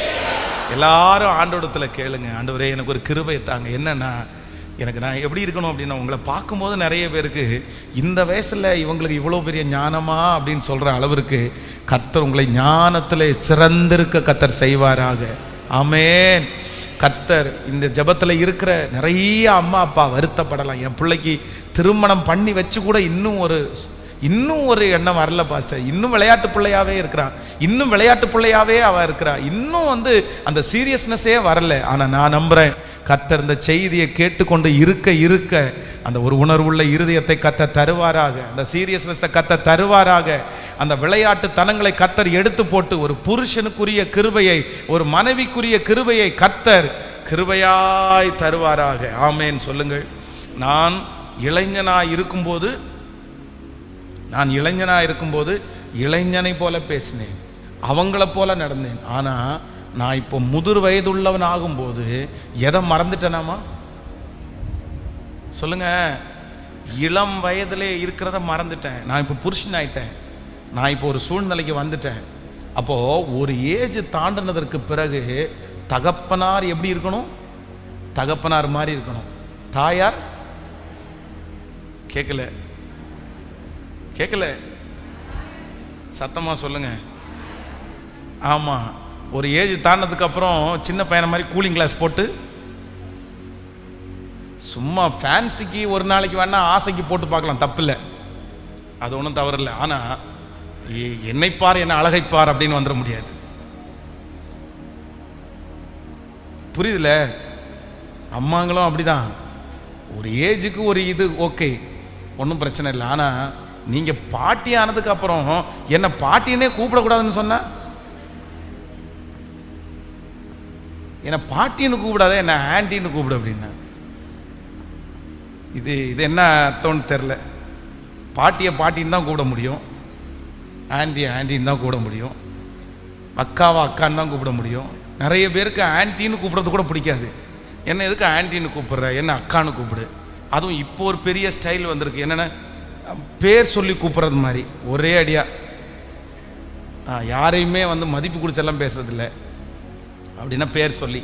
இதெல்லாம் இப்போ பெரிய ட்ரெண்டு மாதிரி. எதுக்கு அப்படின்னு நினச்சாங்க, ஒருவேளை இதெல்லாம் எதுக்கு இந்த முறை எல்லாம் நினச்சாங்களோ தெரில. ஆனால் ஒருவேளை உங்களுடைய வாய்களில் மற்றவர்கள் அப்படி பேசினாலும் உங்கள் மனசுக்குள்ள அந்த வயசு வரும்போது அதற்கு வேண்டிய மெச்சூர்டு உங்கள் மனசுக்குள்ளே வரணும். பக்கத்தில் இருக்கிற கையை பிடிச்சி சொல்லுங்க, ஒரு ஏஜ் வந்துச்சு அப்படின்னு சொன்னால் அந்த வயதிற்குள்ள அந்த எண்ணம் உங்கள் மனசுக்குள்ளே வரணும். நான் இப்போ ஒரு அப்பா, நான் இப்போ ஒரு அம்மா, நான் இப்போ ஒரு பாட்டி, நான் இப்போ ஒரு தாத்தா, நான் இப்போ ஒரு ஆன்ட்டி, நான் இப்போ ஒரு அங்கிள் அப்படின்னு எங்கே வரணும்? கேட்கல. மற்றவங்களும் உங்களை அக்கான்னு கூப்பிட்றது தப்பு இல்லை, சந்தோஷம். நீங்கள் அக்கா மாதிரி இருந்தால் சந்தோஷம். ஆனால் உங்கள் மனதிற்குள்ளே நீங்கள் விளையாட்டுத்தனம் ரொம்ப ரொம்ப ஜாக்கிரதை. கவனிங்க, ஒரு ஃபேமிலி சர்ச்சுக்கு வரல, ஒரு சிஸ்டர் ஃபேமிலி வரல. அப்போ அந்த பாஸ்டருக்கு ரொம்ப வருத்தமாக இருக்குது. சரி, அந்த ஃபேமிலியை எப்படியாவது சர்ச்சுக்குள்ளே கொண்டு வரணும்னு முடிவெடுக்கிறாரு. சரி, என்ன பண்ணலான்னு யோசிக்கும்போது அந்த சிஸ்டர் ஏற்கனவே ஒரு வசன போட்டி முடித்து அதில் அவங்க வின் பண்ணியிருக்கிறாங்க. உடனே இவர் என்ன நினைக்கிறாருன்னா, பேசாமல் சாரி வாங்கி கொடுத்துடலாமான்னு நினைக்கிறாரு. எதுக்கு? வசன போட்டிக்கு. அவர் ஒன்றும் தப்பா அப்படிலாம் எனக்கு தெரில. இவர் என்ன பண்ணிட்டார் அப்படின்னு சொன்னால், அழகான ஒரு சாரியை வாங்கி அவங்க வீட்டில் கொண்டு போய், நீங்கள் இந்த வசன போட்டியில் வின் பண்ணிட்டீங்கல்ல, இதான்னு சாரியை கொடுத்துட்டாரு. இந்த சாரியை கொடுத்தாரோ இல்லையோ, அவ்வளோ பெரிய பிரச்சனை அந்த சபை பார்த்தீங்கன்னா சுக்கு நூறாக உடஞ்சிருச்சு. எதுக்கு தெரியுமா? சின்ன ஒரு விளையாட்டுத்தனமாக பண்ணின அந்த அது ஒரு சீரியஸ்னஸ் இல்லாமல், அது அவர் நல்ல மனுஷன், அவர் கெட்டதா அப்படி ஒரு இன்டென்ஷனில் பண்ணலை அப்படின்ற மாதிரி தான் நான் நினைக்கிறேன். ஆனால் பாருங்க, அது ஒரு எவ்வளோ பெரிய பிரச்சனையாகி ஊழியமே ஒன்றும் இல்லாமல் போச்சுங்க, ஒரு சாரினால. அப்போது சில நேரத்தில் ஆண்டவருடைய பிள்ளைகள் ரொம்ப ஜாக்கிரதையாக இருக்கணும். சில இடங்களில் ரொம்ப விளையாட்டுத்தனமாக நம்ம எதுவும் நின்றுக்கூடாது. கர்த்தர் உங்களுக்கு சொல்லுங்களேன், கையை மேலே உயர்த்தி, எனக்கு அந்த ஞானத்தை கொடுங்க ஆண்டவரே, எனக்கு அந்த ஞானத்தை கொடுங்க ஆண்டவரே. கேளுங்க, எல்லாருமே ஆண்டவரிடத்துல கேளுங்க. Thank you Jesus. இந்த உலகத்தில் வாழக்கூடிய ஞானத்தை கர்த்தர் உங்களுக்கு தருவார். வாலிப தம்பிங்க தங்கச்சிங்க எல்லாரும் உன்னை பார்த்து நிறைய பேர் ஆச்சரியப்படுற அளவிற்கு கர்த்தர் உன்னை விசேஷித்த ஞானத்தினால கர்த்தர் உங்களை நிரப்பணும். உன் வாயிலிருந்து வருகிற அத்தனை வார்த்தைகளும் நன்மையான வார்த்தைகளாக வரணும். உன் வாயிலிருந்து நன்மையை நிறைய பேர் தேடி வரணும். உன்னுடைய வாயிலிருந்து ஒரு நல்ல ஆலோசனையை நிறைய பேர் தேடி வரணும். சத்தத்தை உயர்த்தி எல்லாரும் ஜெபம் பண்ணுங்க, ஆண்டவரே எனக்கு நான் நிறைய பேருக்கு ஆலோசனை கொடுக்கிற அளவிற்கு என்ன ஒரு மெச்சூர்டான ஒரு பிஹேவியரை கர்த்தர் எனக்கு தருவீராக. சத்தத்தை உயர்த்தி கேளுங்க. அப்பா ஸ்தோத்திரம், ஸ்தோத்திரம், ஸ்தோத்திரம். நீங்கள் ஜெபிக்க கர்த்தர் உங்களுக்கு தருவார், கிருபையாய் தருவார். எல்லாரும் கேளுங்க, ஆண்டவரே அந்த ஞானமுள்ள ஒரு இருதயம் இப்பொழுது என்னுடைய பிள்ளைகளுக்கு உண்டாவதாக, அந்த பேதை தனங்கள் மாறுவதாக. ஸ்தோத்திரம், ஹalleluya. தகப்பனே, தங்களுடைய வாழ்க்கையை குறித்த ஒரு சீரியஸ்னஸ் இப்போ இயேசுவின் நாமத்தில் உண்டாவதாக. கைகளை அசைத்து ஒரு ஹalleluya சொல்லலாம். சிஸ்டர்ஸ் எல்லாம் நீங்க கவனிக்கணும். நீங்க போய் உங்களுக்குன்னு பேசுகிறதுக்கு ஒரு வரைமுறை இருக்குது கண்டிப்பா. சில இடத்துல சிலர் தான் பேசணும், எல்லாத்தையும் சில இடத்துல என்ன பண்ணிட முடியாது. சொல்லுங்க, ரொம்ப மெச்சூர்டாக நீங்கள் நடந்துக்கணும். சில விஷயத்தை ஓப்பன் பண்ணவே கூடாது. சில விஷயத்தை நீங்கள் மறைச்சி தான் அதை வைக்கணும், அதை வெளியரங்கப்படுத்தக்கூடாது. அப்படி வெளியரங்கப்படுத்திட்டீங்க அப்படின்னு சொன்னால் நாளைக்கு உங்களை போகும்போது எப்படி நினைப்பாங்கன்னா, ரொம்ப ஒரு மாதிரி உங்களை என்னமோ ரொம்ப மோசமான ஒருத்தராக உங்களை சித்தரிச்சிருவாங்க. நான் என்னுடைய கண்கூடா பார்த்துருக்கிறத சொல்கிறேன். நீங்கள் பேதைகள் எது எந்த இடத்துல பேசணும்னு உங்களுக்கு தெரியல, அதான் அந்த இடத்துல டக்குன்னு பேசிடுறீங்க. ஆனால் உங்களுக்கு இருக்கிற பெரிய மதிப்பை உங்களுடைய பேச்சு என்ன பண்ணுன்னா உங்களை இழக்க பண்ணிடும். இந்த ஞானத்திற்காக நீங்கள் கண்டிப்பாக ஜெபம் பண்ணுங்க. உங்களுடைய வாழ்க்கையை குறித்த ஒரு பெரிய சீரியஸ்னஸை கர்த்தர் கிருபையாய் உங்களுக்கு அழகாய் ஆச்சரியமாய் கர்த்தர் தருவாராக. ஹல்லேலூயா. மூணாவது ஒரு காரியத்தை சொல்லி நான் ஜெபித்து முடிக்கிறேன். 1 சாமுவேல் 2ஆம் அதிகாரத்தினுடைய 22வது வசனத்தை வாசிக்க போகிறோம். 1 சாமுவேல்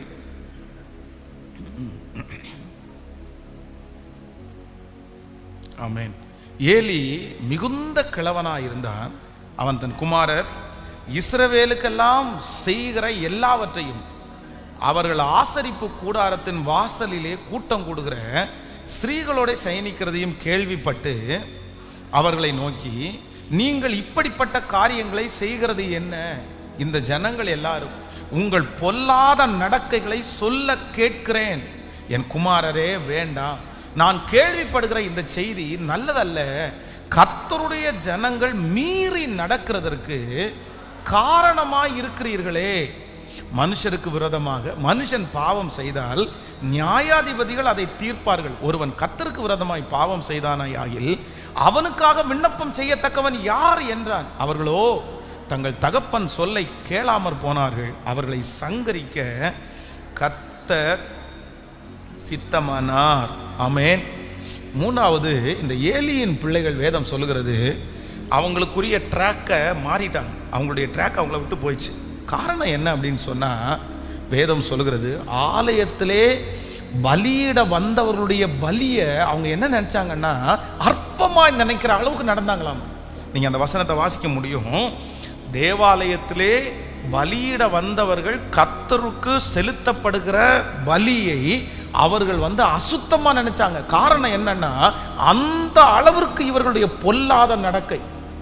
அவங்க தகப்பனார் சொல்லும்போது சொல்றாரு, மனிதர்கள் இவங்க சுத்தி இருக்கிறவங்க எல்லாரும் உங்களுடைய பொல்லாத நடக்கையை அவங்க சொல்லி நான் கேள்விப்படுறேன்ப்பா, வேண்டாம், இது நமக்கு நல்லதில்லை அப்படின்னு சொன்னாங்க. ஆனால் தங்களுக்கு எழும்புகிற மாமிச இச்சைகளை அவர்கள் அடக்க முடியாமற் போன காரணத்தினாலே வேதம் சொல்கிறது வழிமாறி போனார்கள். 3 காரியத்தை இன்றைக்கு கர்த்தர் பேசினார். நம்பர் 1, முதலாவதாக நம்முடைய வழியை விட்டு நம்மளை திசை திருப்புறது என்ன சொல்லுங்க? நம்முடைய கண்களில் நம்ம ஜாக்கிரதையாக இல்லாவிட்டால் நம்முடைய கண்கள் நம்மை வழி திருப்பி போகணும். நம்பர் 2, ரெண்டாவது சொல்லுங்களேன், அசால்ட்டா அது உங்களை வழி விலகி போக பண்ணும். நம்பர் 3, மூன்றாவது உங்களுடைய காரியங்களை, உங்களுடைய சரீரத்தை நீங்கள் அடக்கி ஆளாவிட்டால் அது உங்களை என்ன பண்ணிடும் அப்படின்னு சொன்னால் வழிமாறி போக பண்ணும். இப்போ நம்ம வாசிக்க போகிறோம் அந்த ஃபஸ்ட்டு வசனம், வழிகளிலே நின்று பூர்வ பாதைகள் எவைகளென்று கேட்டு விசாரித்து நல்ல வழி எங்கே என்று பார்த்து அதிலே நடவுங்கள், அப்பொழுது உங்கள் ஆத்மாவுக்கு இளைப்பாறுதல் கிடைக்கும் என்று. எல்லாரும் எடுங்க, எரேமியா 6ஆம் அதிகாரம் 16வது வசனம். எரேமியா 6ஆம் அதிகாரம் இப்போ வாசிக்க போகிறோம். எல்லாரும் உங்கள் வீட்டில் ஒருவேளை வசன போர்டு ஏதாவது செய்யணும்னு நினச்சிங்கன்னா இந்த வசனத்தை செய்யுங்க. வழிகளிலே நின்று பூர்வ பாதைகள் எவைகள் என்று கேட்டு விசாரித்து நல்ல வழி எங்கே என்று பார்த்து அதிலே நடவுங்கள், அப்பொழுது உங்கள் ஆத்மாவுக்கு இளைப்பாறுதல் கிடைக்கும் என்று. இன்னொரு விஷயம் கூட வாசிக்கலாம். வழிகளிலே நின்று பூர்வ பாதைகள் எவைகள் என்று கேட்டு விசாரித்து நல்ல வழி எங்கே என்று பார்த்து அதிலே நடவுங்கள், அப்பொழுது உங்கள் ஆத்மாவுக்கு இளைப்பாறுதல் கிடைக்கும் என்று கர்த்தர் சொல்லுகிறார். ஆமே. நான் உங்களை பிளஸ் பண்ணுறேன், நான் உங்களை ஆசீர்வதிக்கிறேன். ஆண்டவர் இந்த செய்தி முடியும் போது ஆண்டவர் நம்ம எல்லாரையும் நேர்த்தியான வழியில் நடத்தி சமாதானமான ஒரு வாழ்க்கையை கர்த்தர் உங்களுக்கு எனக்கும் தருவாராக. அல்லேலூயா. உங்களுக்கு கட்டளை இடுவாராக. உங்கள் வேலை அது உங்களுக்குரியதாய் மாறட்டும். உங்கள் குடும்பம் கர்த்தர் உங்களுக்காக வைத்த குடும்பமாக இருக்கட்டும். உங்கள் எதிர்காலம் கர்த்தர் உங்களுக்காக ஆயத்தம் பண்ணின எதிர்காலமாக இருக்கட்டும்.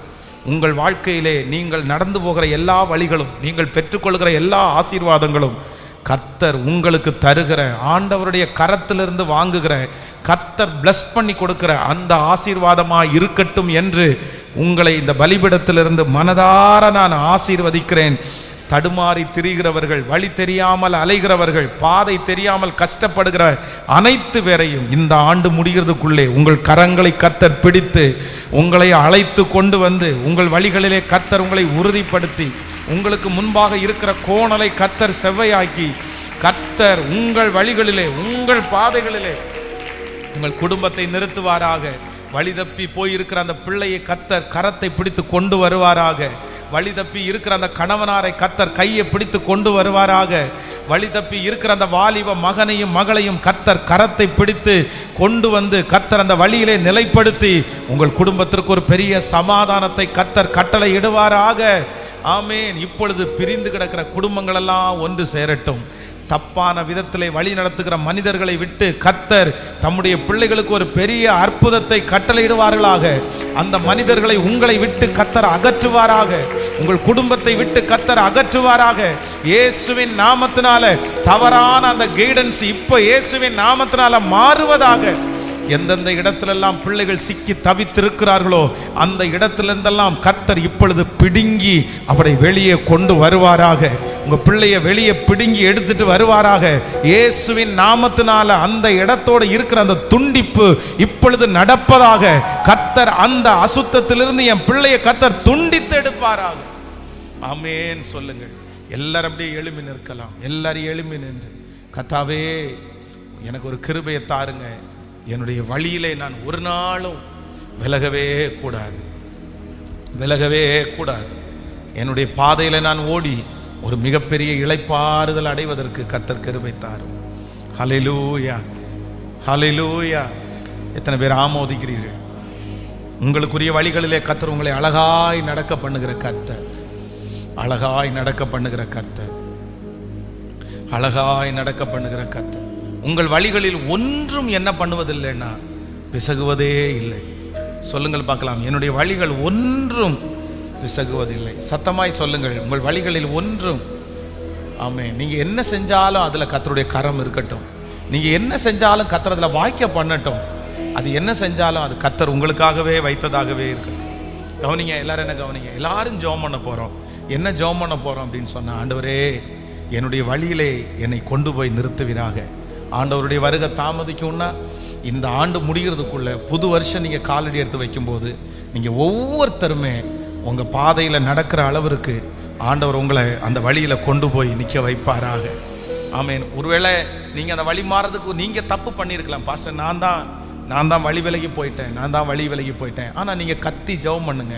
ஏசப்பாட்ட சொல்லுங்க, ஆண்டவரே நான் வழி விலகி போயிட்டேன், நான் வழி மாறிட்டேன்.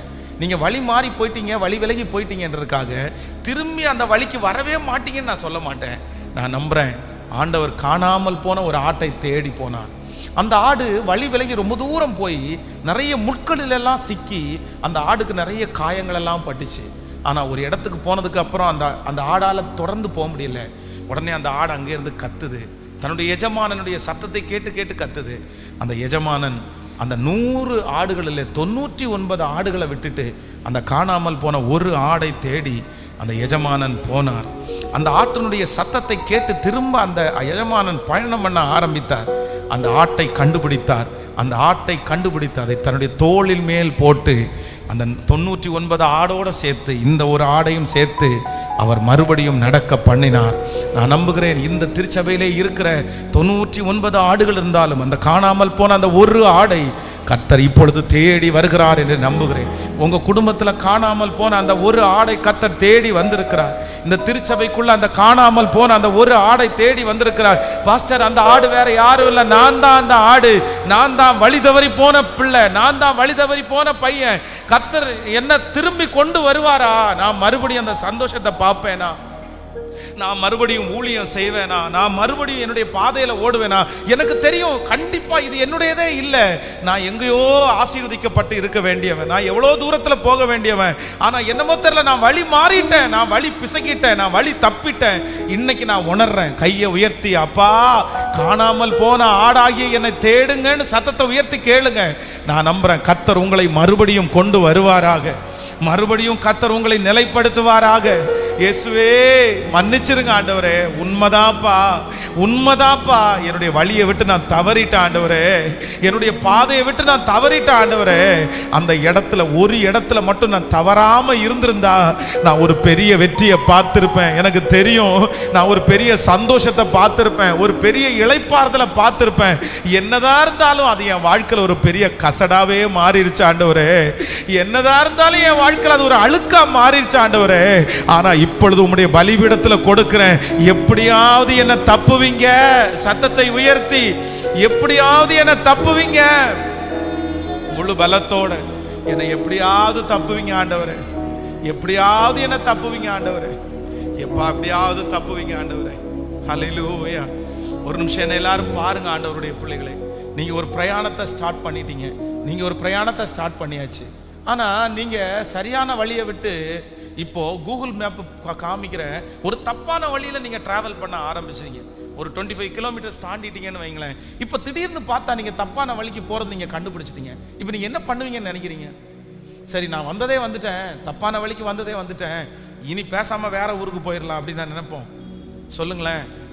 டைம் ஆனா கூட பரவாயில்ல, அந்த இடத்துல இருந்து நம்ம என்ன பண்ணுவோம் அப்படின்னு சொன்னா, திரும்பி அகைன் யூ டர்ன் போட்டுட்டு, பரவாயில்ல எனக்கு கொஞ்சம் லேட் ஆனா கூட பரவாயில்ல, நான் போக வேண்டிய அந்த வழியை கண்டுபிடிக்கணும்னு சொல்லி நம்ம நிறைய பேர் தவறி போகிற வழியே கண்டுபிடிச்சு வந்தா, உங்க வாழ்க்கை என்கிற வழியில நீங்க தவறி இருப்பீங்கன்னா, நீ நிறைய பேருடைய மனசுல இந்த சத்தத்தை கேட்குற நிறைய பேர், நான் வந்துட்டேன், நான் வழி தவறிட்டேன், சரி இனி இருக்கு உயிரோடு இருக்கிற நாள் வரைக்கும் இதிலே பிரயாணம் பண்ணுவோன்னு நிறைய பேர் உங்க மனசுல சொல்றத ஆவியானவர் உணர்த்துகிறார்.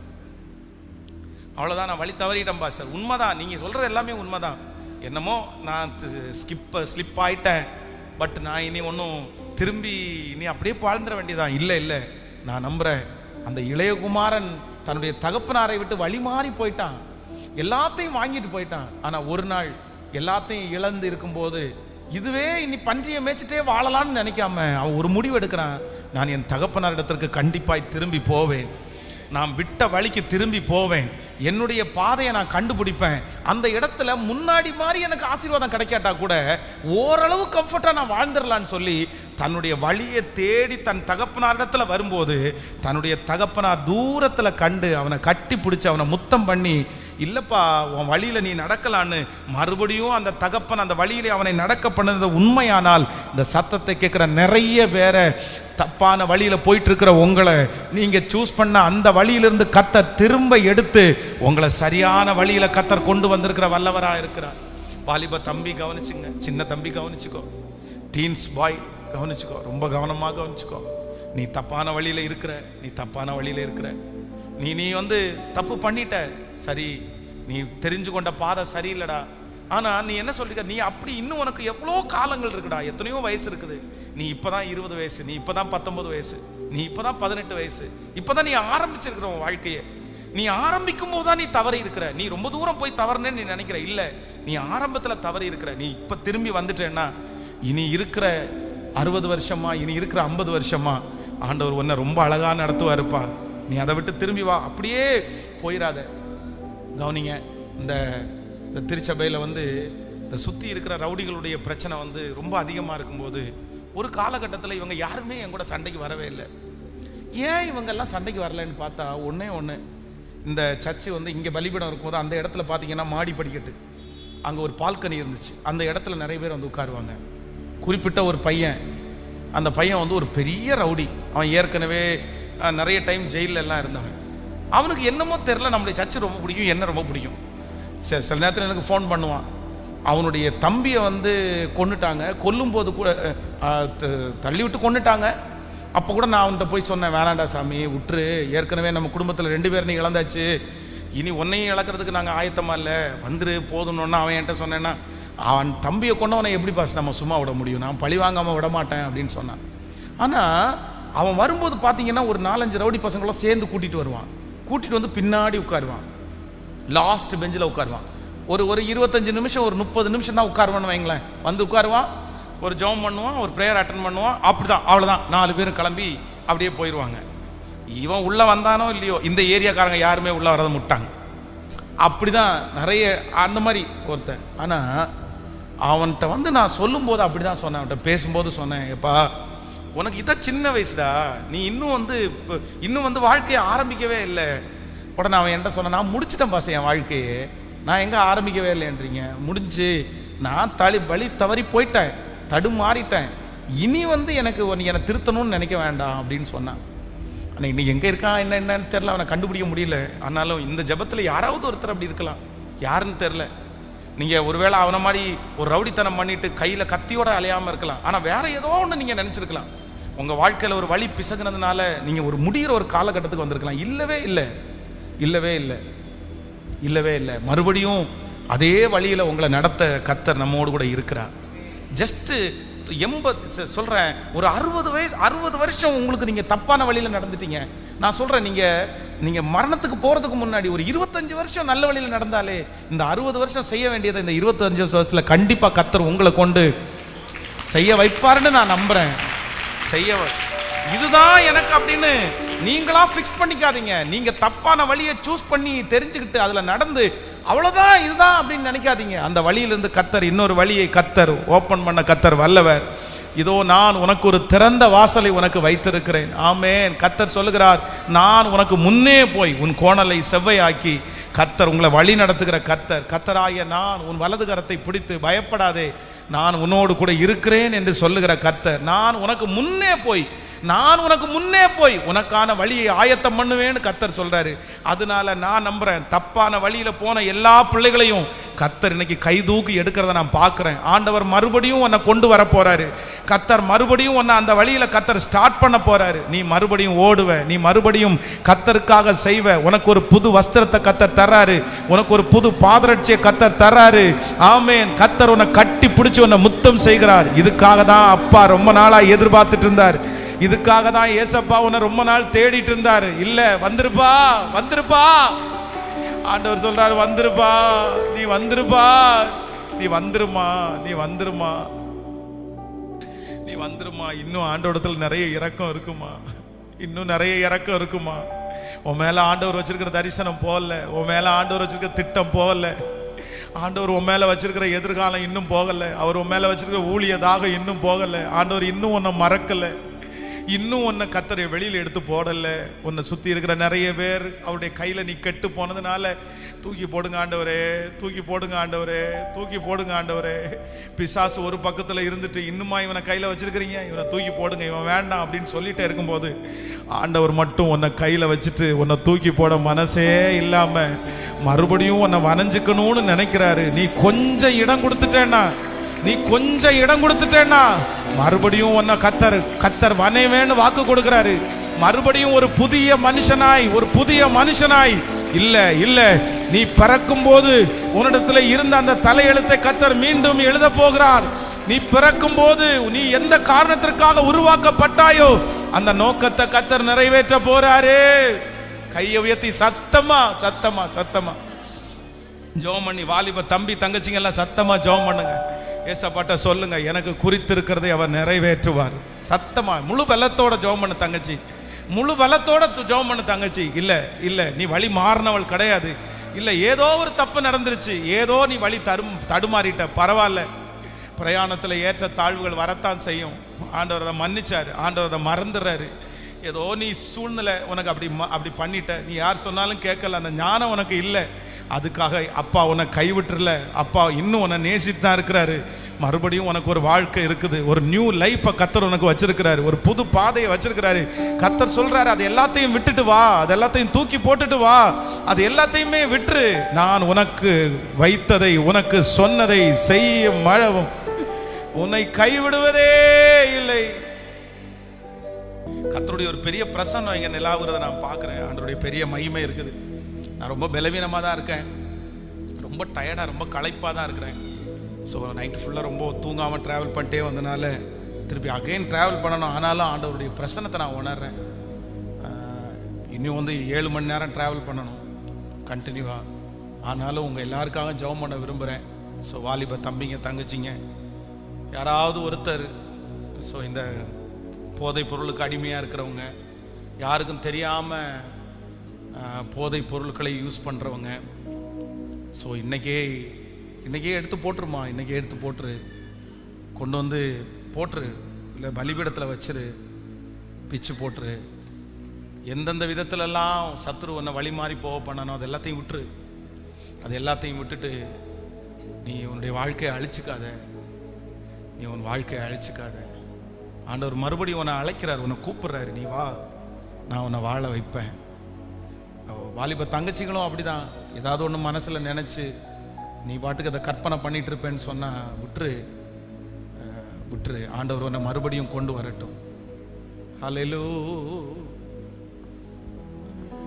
என்னை கண்மணி போல் காக்கும் தேவன் நீரல்லவோ நான் கண்ணுறங்க காவல் வைக்கும் தேவன் அல்லவோ, என்னை கண்மணி போல் காக்கும் தேவன் நீரல்லவோ, நான் கண்ணுறங்க காவல் வைக்கும் தேவன் அல்லவோ, இந்த வானம் பூமியாவும் ஆளும் தேவன் நீங்கதான், இந்த உயிருடலில் உள்ளவரை பாட நீங்கதான், இந்த வானம் பூமியாவும் ஆளும் தேவன் நீங்கதான், இந்த உயிருடலில் உள்ளவரை பாட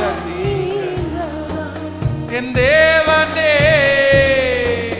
என் ஜீவனே, என் அன்பரே, என் சொந்தமே, என் தேவனே, ஜீவனே, என் அன்பரே, என் சொந்தமே, இந்த வானம் பூமியாவும் ஆளும் உள்ளவரை பாட இந்த வானம் பூமியாவும் ஆளும் தேவன், இந்த உயிருடலில் உள்ளவரை பாட நீங்கதான், என் தேவைய சொல்லி சொல்லி உம்மை துக்கப்படுத்த மாட்டேன், தேவையே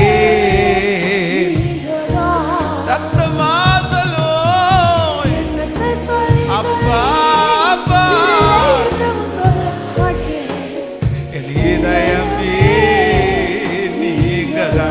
சொல்லுங்க, என் தேவைய சொல்லி சொல்லி, தேவைய சொல்லி சொல்லி உம்மை துக்கப்படுத்த மாட்டேன், என் தேவையே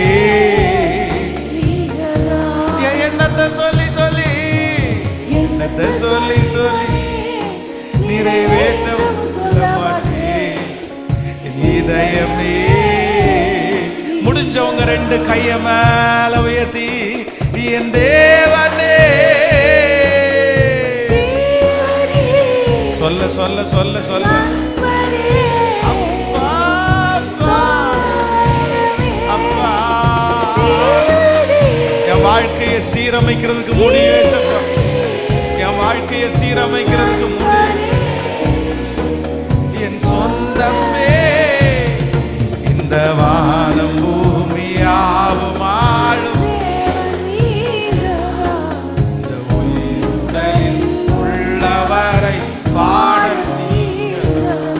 இந்த வானம் பூமியாவும் ஆளும் தேவன், இந்த உயிருடலில் உள்ளவரை பாட. ஆமென். வாங்க எல்லா வாலிப தம்பிகளும் தங்கச்சிகளும் அப்படியே முன்னாடி வாங்க. ஸோ இனி நீங்கள் நிறைய பேர் பின்னாடி இருந்துட்டு வரீங்க, ஆனால் இனி நெக்ஸ்ட் வீக்லேருந்து கொஞ்சம் முன்னாடியே வந்துருக்கிற மாதிரி பண்ணுங்கள். ஸோ இந்த இயர் இனி ஆகஸ்ட் வந்துட்டோம், செப்டம்பர், அக்டோபர், நவம்பர், டிசம்பர்.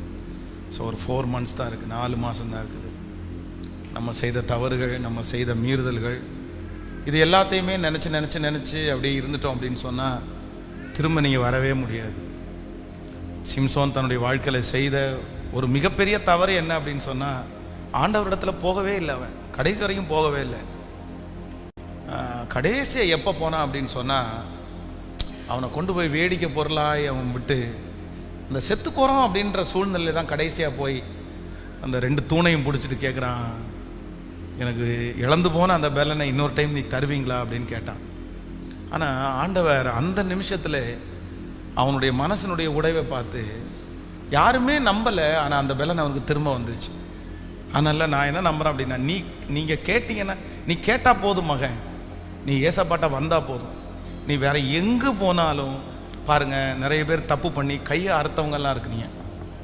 இன்னொரு பொண்ணுக்காக கையை அறுத்தவங்க கிடையாது, பையனுக்காக கையை அறுத்தவங்க கிடையாது. நீ நிறைய பேர் தப்பு பண்ணி கையை அறுத்துருக்கு அப்படின்னா, உன்னை குறித்த குற்ற மனசாட்சி, ஒன்னையே நீ தண்டிச்சிருக்கிற, ஒன்னையே நீ செவுத்துலேயே அடிச்சிருக்கிற, ஒன்னையே நீ செருப்பில் அடிச்சிருக்கிற, உன்னை பார்த்து நீ என்ன கேவலமானவனாச்சே, கேவலமானவளா அப்படின்னு ஒன்றை கூட்டு நீயே திட்டி இருக்கிற.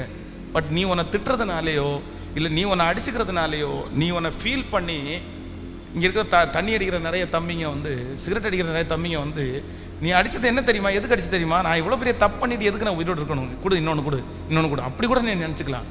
ஆனால் உன்னை நீ தண்டிக்கிறதுனால, உன்னை நீ சிரிச்சிக்கிறதுனால, உன்னை கெட்டவன்னு நீ சொல்லிக்கிறதுனால கண்டிப்பாக உன் வாழ்க்கை மாற போகிறதே இல்லை. ஆனால் உங்கள் வாழ்க்கை எப்போ மாறும் அப்படின்னு சொன்னால், நீ வந்து மறுபடியும் இந்த பலத்தை நீ எடுக்கணும்னா, கழுகு மேலே உயரத்தில் போய் நின்று காத்திருக்கும். வெயில் அது மேலே படும், உச்சி வெயில் படும், வலிக்கும். இதுக்கு முன்னாடி வெயில் அடித்தா அது மேலே வலிக்காது, ஏன்னா அதுக்கு நிறைய முடி இருந்துச்சு. ஆனால் இப்போ வலிக்கும். எல்லா வலியையும் தாங்கி தனிமையாக அப்படியே போய் மேலே நிற்கும். ஆனால் கொஞ்ச நாள் அந்த மழை லைட்டாக அந்த சாரல் விழும்போது, கொஞ்ச நாள் தாண்டி அந்த கழுகனுடைய இதழெல்லாம் கொஞ்சம் கொஞ்சமாக வளர ஆரம்பிக்கும். திரும்பி வரும் பாருங்க, ஒரு புது கழுகு, ஒரு நியூ கழுகு. அது வயசான கழுகா தோற்றமளிக்கவே அளிக்காது. அது அதான் கத்தருக்கு காத்திருக்கிறதுக்கு கழுகுக்கு ஏன் ஒப்புறதுன்னா, அவ்வளோ வெயிட் பண்ணி அவ்வளோ டைமிங் அது காத்திருக்குமா உச்சி வெயிலில். அதனால் நான் நம்புகிறேன், நீங்கள் மட்டும் இனி இருக்கிற 4 monthsப்பா, 4 மாதம்ப்பா, நான் என்ன நம்புகிறேன்னா, எங்கேயோ பிறந்து ஏதோ ஒரு கிராமத்தில் இருந்த எனக்குன்னு ஒரு திட்டத்தை வச்சு, எனக்குன்னு ஒரு பிளானை வச்சு, என்ன ஒரு வழியில் வச்சு, என்ன நடத்தி உன் முன்னாடி ஆண்டவர் கொண்டு வந்து நிறுத்த முடியும்னா, உன்னை ஏன் நிறுத்த முடியாது, நீ ஏன் வர முடியாது? நீங்கள் ஒவ்வொருத்தரும் ஒவ்வொரு இடத்துல பிரகாசிக்கிற சுடர்களாய் நிற்பீர்கள். திரும்பவும் சொல்கிறேன், நீ பெருசாக ரொம்ப அப்படி இப்படி நீ சாதிச்சு ஒரு பெரிய BMW பாடிக்காரு அப்படிலாம் நான் சொல்லலை. அதெல்லாம் நான் நோ ப்ராப்ளம். நீ ஒரு சும்மா அம்பாசிடர் வச்சுருந்தா போதும், இல்லைன்னா ஒரு மாருதி 800 வச்சுருந்தா போதும். ஆனால் இந்த வசனத்தில் சொல்லிச்சு பாருங்க, அப்பொழுது நான் உனக்கு இளைப்பாறுதலை கட்டளையிடுவேன். உங்கள் அப்பா பார்க்காத இளைப்பாறுதல், உங்கள் அம்மா பார்க்காத ஒரு இளைப்பாறுதல், அந்த இளைப்பாறுதலை நீ பார்த்தா போதும். அந்த இளைப்பாறுதலை நீ பார்த்தா போதும். அப்படியே சுமூகமாக, அப்படியே சமைதியாக, மெதுவாக, சந்தோஷமாக, அந்த மாதிரி ஒரு இளைப்பாறுதலை வாழ்ந்தா போதும். நான் நம்புகிறேன், அது தூரமாக இல்லை, கண்டிப்பாக ஆண்டவர் தருவார். அதனால் இந்த 4 monthsல உன்னுடைய கண்ணீரை கத்தர் ரொம்ப கேட்பார். எனக்கு அதில் நம்பிக்கை இருக்குது. அதுவும் இளம் வயசில் நீ வடிக்கிற கண்ணீர் கண்டிப்பாக வீணாக போகவே போகாதுப்பா. ஆண்டவர் அதை அவ்வளோ நீ இந்த எப்போ நீ பாரு, இந்த ஜபத்தில் இருக்கிற யார் எந்த தெருவில் நீ அழுறியோ, அதே தெருவில் 20 வருஷம் தாண்டி நீ போய் நிற்கும் போது கண்டிப்பாக உன் தலையெழுத்து மாற்ற, கர்த்தருடைய வருகை தாமதிச்சுன்னா அந்த தெருவில் நீ தலையெழுத்து மாற்றப்பட்டு தான் போவ. நீ எழுதி வச்சுக்கோ. நீ எந்த தெருவில் நடந்து நீ ஜெபம் பண்ணியோ, அந்த தெருவில் 10 வருஷம் தாண்டி நீ காரில் போகல, என் பேரை நீ மாற்றிக்கோ. கண்டிப்பாக நீ அந்த இடத்துல இல்லை, நீ அந்த இடத்துல கார்னா வெறும் அந்த இடத்துல நீ சந்தோஷமாக தான்ப்பா நீ போவ. நீ எந்த கிரவுண்டில் அழுதியோ, நீ எந்த வாகனத்தில் அழுதியோ, நீ எந்த இடத்துல ஆண்டவரை தேடினியோ, அந்த இடத்துல 10 years தாண்டி நீ அந்த இடத்துல உயர்ந்திருக்கிறதுனுடைய கண்ணு வேற எதுவுமே வழி இல்லைப்பா. அதனால ஆண்டவரை பிடிச்சிக்கோ, உறுதியாக பிடிச்சிக்கோ, பற்றி பிடிச்சி. நடிப்பெல்லாம் செல்லாது சாமி. எத்தனை நாள் செல்லும்னு நினைக்கிறீங்க? எத்தனை நாள் எல்லாம் ஏமாற்றி எத்தனை நாள் பிழைக்க முடியும்? ரொம்ப நாளெல்லாம் ஏமாற்றி பிழைக்க முடியாது. அதெல்லாம் வேண்டாம், அதெல்லாம் வீண், அதெல்லாம் வேஸ்ட். அதனால் இனி இருக்கிற அந்த 4 monthsல உன்னை உயர்த்த போகிறவர் கர்த்தர், உன்னை கண்காணிக்கிறவர் கர்த்தர், உன்னை பார்க்கிறவர் கர்த்தர். நீ நல்லா வாழ்ந்து எனக்கு ஒன்றும் தரப்போறதில்ல, ஆனால் ஆண்டவர் உன்னில் ரொம்ப மகிமைப்படுவார். அதனால் காணாமல் போன ஆடாகிய என்னை தேடுவீராக. உங்கள் நிறைய பேரை, உங்கள் பேரை ஆண்டவர் அவருடைய லிஸ்ட்டில், அவருடைய கையில் இழுக்கிற, அதான் கோயம்புத்தூர் பட்டணத்திலுக்குன்னு ஒரு லிஸ்ட் அவர் கையில் இருக்குது. என் பேர் இருக்கும், உன் பேர் இருக்கும். ஆனால் நிறைய பேருடைய பேர் ஒருவேளை இருக்கா இல்லையான்ற ஒரு சந்தேகத்தில் கூட வந்திருக்கலாம். ஆனால் நான் நம்புகிறேன், மறுபடியும் உன் பேரை அவருடைய லிஸ்ட்டில் கத்தர் எழுதுவார். நீ ஆண்டவருக்கு பிரியமான பிள்ளையாய் மாறுவாய். உன் வழியை கத்தர், வழி மாறிடுவேனோ பாஸ்டர்னு பயமாக இருக்குதா? இல்லை, உன்னை நேர்த்தியாய் நடத்துகிற கத்தர் உன்னை அழுதுலேருந்து தப்பு வைப்பார், உன்னை அழகாக தப்பு வைப்பார். இதை என்னிருந்து விடவே முடியாதோ பாஸ்டர், இல்லை, கத்தர் உன்னை விட வைப்பார். அதற்குரிய தைரியத்தை தருவார். அது கத்தரிடத்தில் இருக்கிறது. கையை உயர்த்தி எல்லாரும், நீங்கள் வாலிப தம்பி தங்கச்சி ஜெபம் பண்ணும்போது பின்னாடி இருக்கிற தகப்பன் தாயார் எல்லாரும் என் பிள்ளைகளுக்காக ஜெபம் பண்ணுங்க. ஆண்டவரே, இந்த மாதத்தில் ஒரு எழுப்புதல் வேணும் ஆண்டவரே. எங்கள் வாலிபர் மத்தியில் ஒரு எழுப்புதல் வேணும் ஆண்டவரே. உலகத்தை கலக்கிற பரிசுத்தவான்கள் இங்கே எழும்புவார்களாக. இயேசுவே, ஒரு பெரிய குருசேடு, இதோ 1,00,000 பேர் அந்த குருசேடில் அட்டன் பண்றாங்க. அந்த 1,00,000 பேருக்கு முன்னாடி மேடையில் இதோ கம்ஃபர்ட் சர்ச்சில் இந்த சத்தத்தை கேட்குற ஒரு வாலிப தம்பி, ஒரு வாலிப தங்கச்சி அந்த 1,00,000 பேருக்கு முன்னாடி நின்று ஆண்டவர் பெரியவர் என்ற வார்த்தையை சொல்ற அளவிற்கு அடுத்த எழுப்புதல், அடுத்த எழுப்புதல், அடுத்த அக்கினி என் பிள்ளை மூலமா போடுறதுக்கு இப்போ அவனை கொண்டு வாங்க ஆண்டவரே. சத்தமா அழுது கெஞ்சி இயேசுவேன்னு கூப்பிட்டு முழு பலத்தோட, எஸ் எஸ் என் தேவை நீங்க தான் ஆண்டவரே. என் தேவை அந்த பையன் இல்லை, அந்த பொண்ணு இல்லை, என் தேவை நீங்க தான். என் தேவை நீங்க தான், என் தேவை நீங்க தான். நீ எங்க போனாலும் கர்த்தர் உன்னை கொண்டு வந்து அந்த இடத்துல நிறுத்த முடியும். நீ எங்க போனாலும் அந்த இடத்துல அம்மாவுடைய கம்பல்ஷன், அப்பாவுடைய கம்பல்ஷன்ல நீ அந்த இடத்துல போயிருக்கலாம். எனக்கு பிடிக்கவே இல்லை நீ சொல்லலாம். ஆனா கர்த்தர் ஒன்னு அழகா கொண்டு வந்து எதிர்காலத்தை நிறுத்துவாரு. இப்ப சொல்லுங்க, நான் இன்னையோட விட்டுறேன், இன்னையோட தூக்கி போடுவேன். நன்றி ஆண்டவரே, நன்றி நன்றி நன்றி. என் தேவையை சொல்லி சொல்லி உம்மை துக்கப்படுத்த மாட்டே. என் தேவையே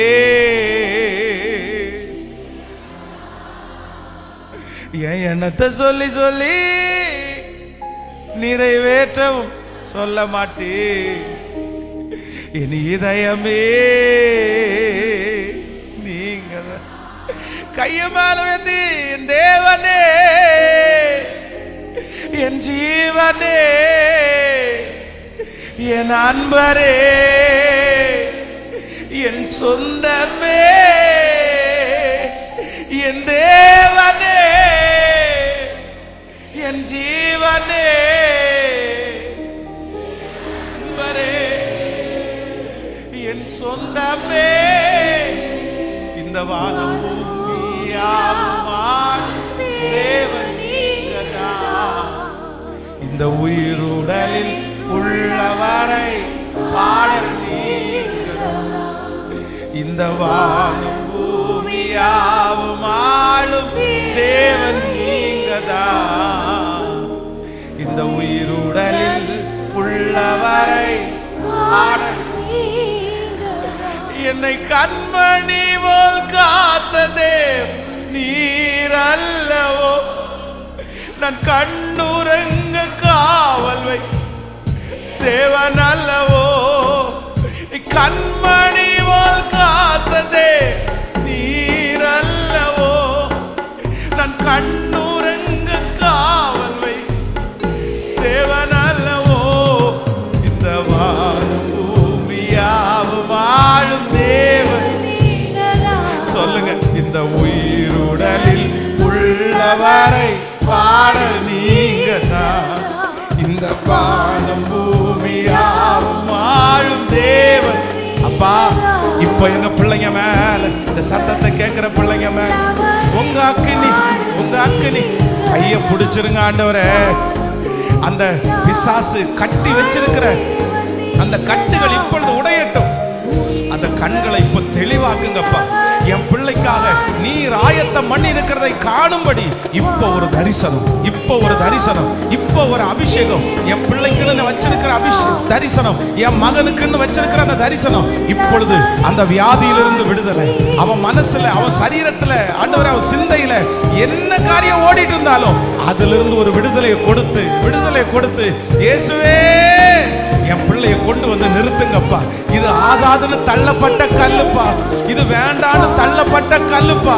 ஆனா ஆகாது என்று தள்ளப்பட்ட கல்ல தலைக்கு மூளை கல்லா மாத்துவேன்னு சொன்னீங்களே. ஜெபிக்கிற தம்பி தங்கச்சிங்க சத்தம் போட்டு, கை வலிச்சா கூட பரவாயில்ல, கைய மேல உயர்த்தி இயேசுவேன்னு கூப்பிட்டு, எஸ் எஸ் எஸ் எஸ் சத்தத்தை உயர்த்தி கூப்பிட்டு, நன்றி அப்பா, நன்றி அப்பா, நன்றி இயேசு. நீங்க என்ன தூக்கணும், நீங்க என்ன விடுதலை ஆக்கணும். நான் தப்பான வழியை சூஸ் பண்ணிட கூடாதுப்பா. என் ஃபேமிலியில இருக்கிற எங்க அம்மா பட்ட கஷ்டம், எங்க அப்பா பட்ட கஷ்டம், என் முன்னோருடைய எந்த சாபம் என்ன தொடரக்கூடாது. நான் தப்பான வழிக்கு போயிடக்கூடாது. எங்க ஃபேமிலி இருக்கிற வழியில் நான் போயிடக்கூடாது. சத்தமா ஜெபம் பண்ணணும். எஸ், இன்னைக்கு இந்த இடத்துல நீ வடிக்கிற கண்ணீருக்கு கர்த்தர் பதில் தர்றாரு. கர்த்தர் பதில் தர்றாரு. அவர் பார்க்கிறார். ஓ நன்றி ஆண்டவரே, நன்றி ஆண்டவரே, நன்றி ஆண்டவரே, நன்றி ஆண்டவரே, நன்றி அப்பா.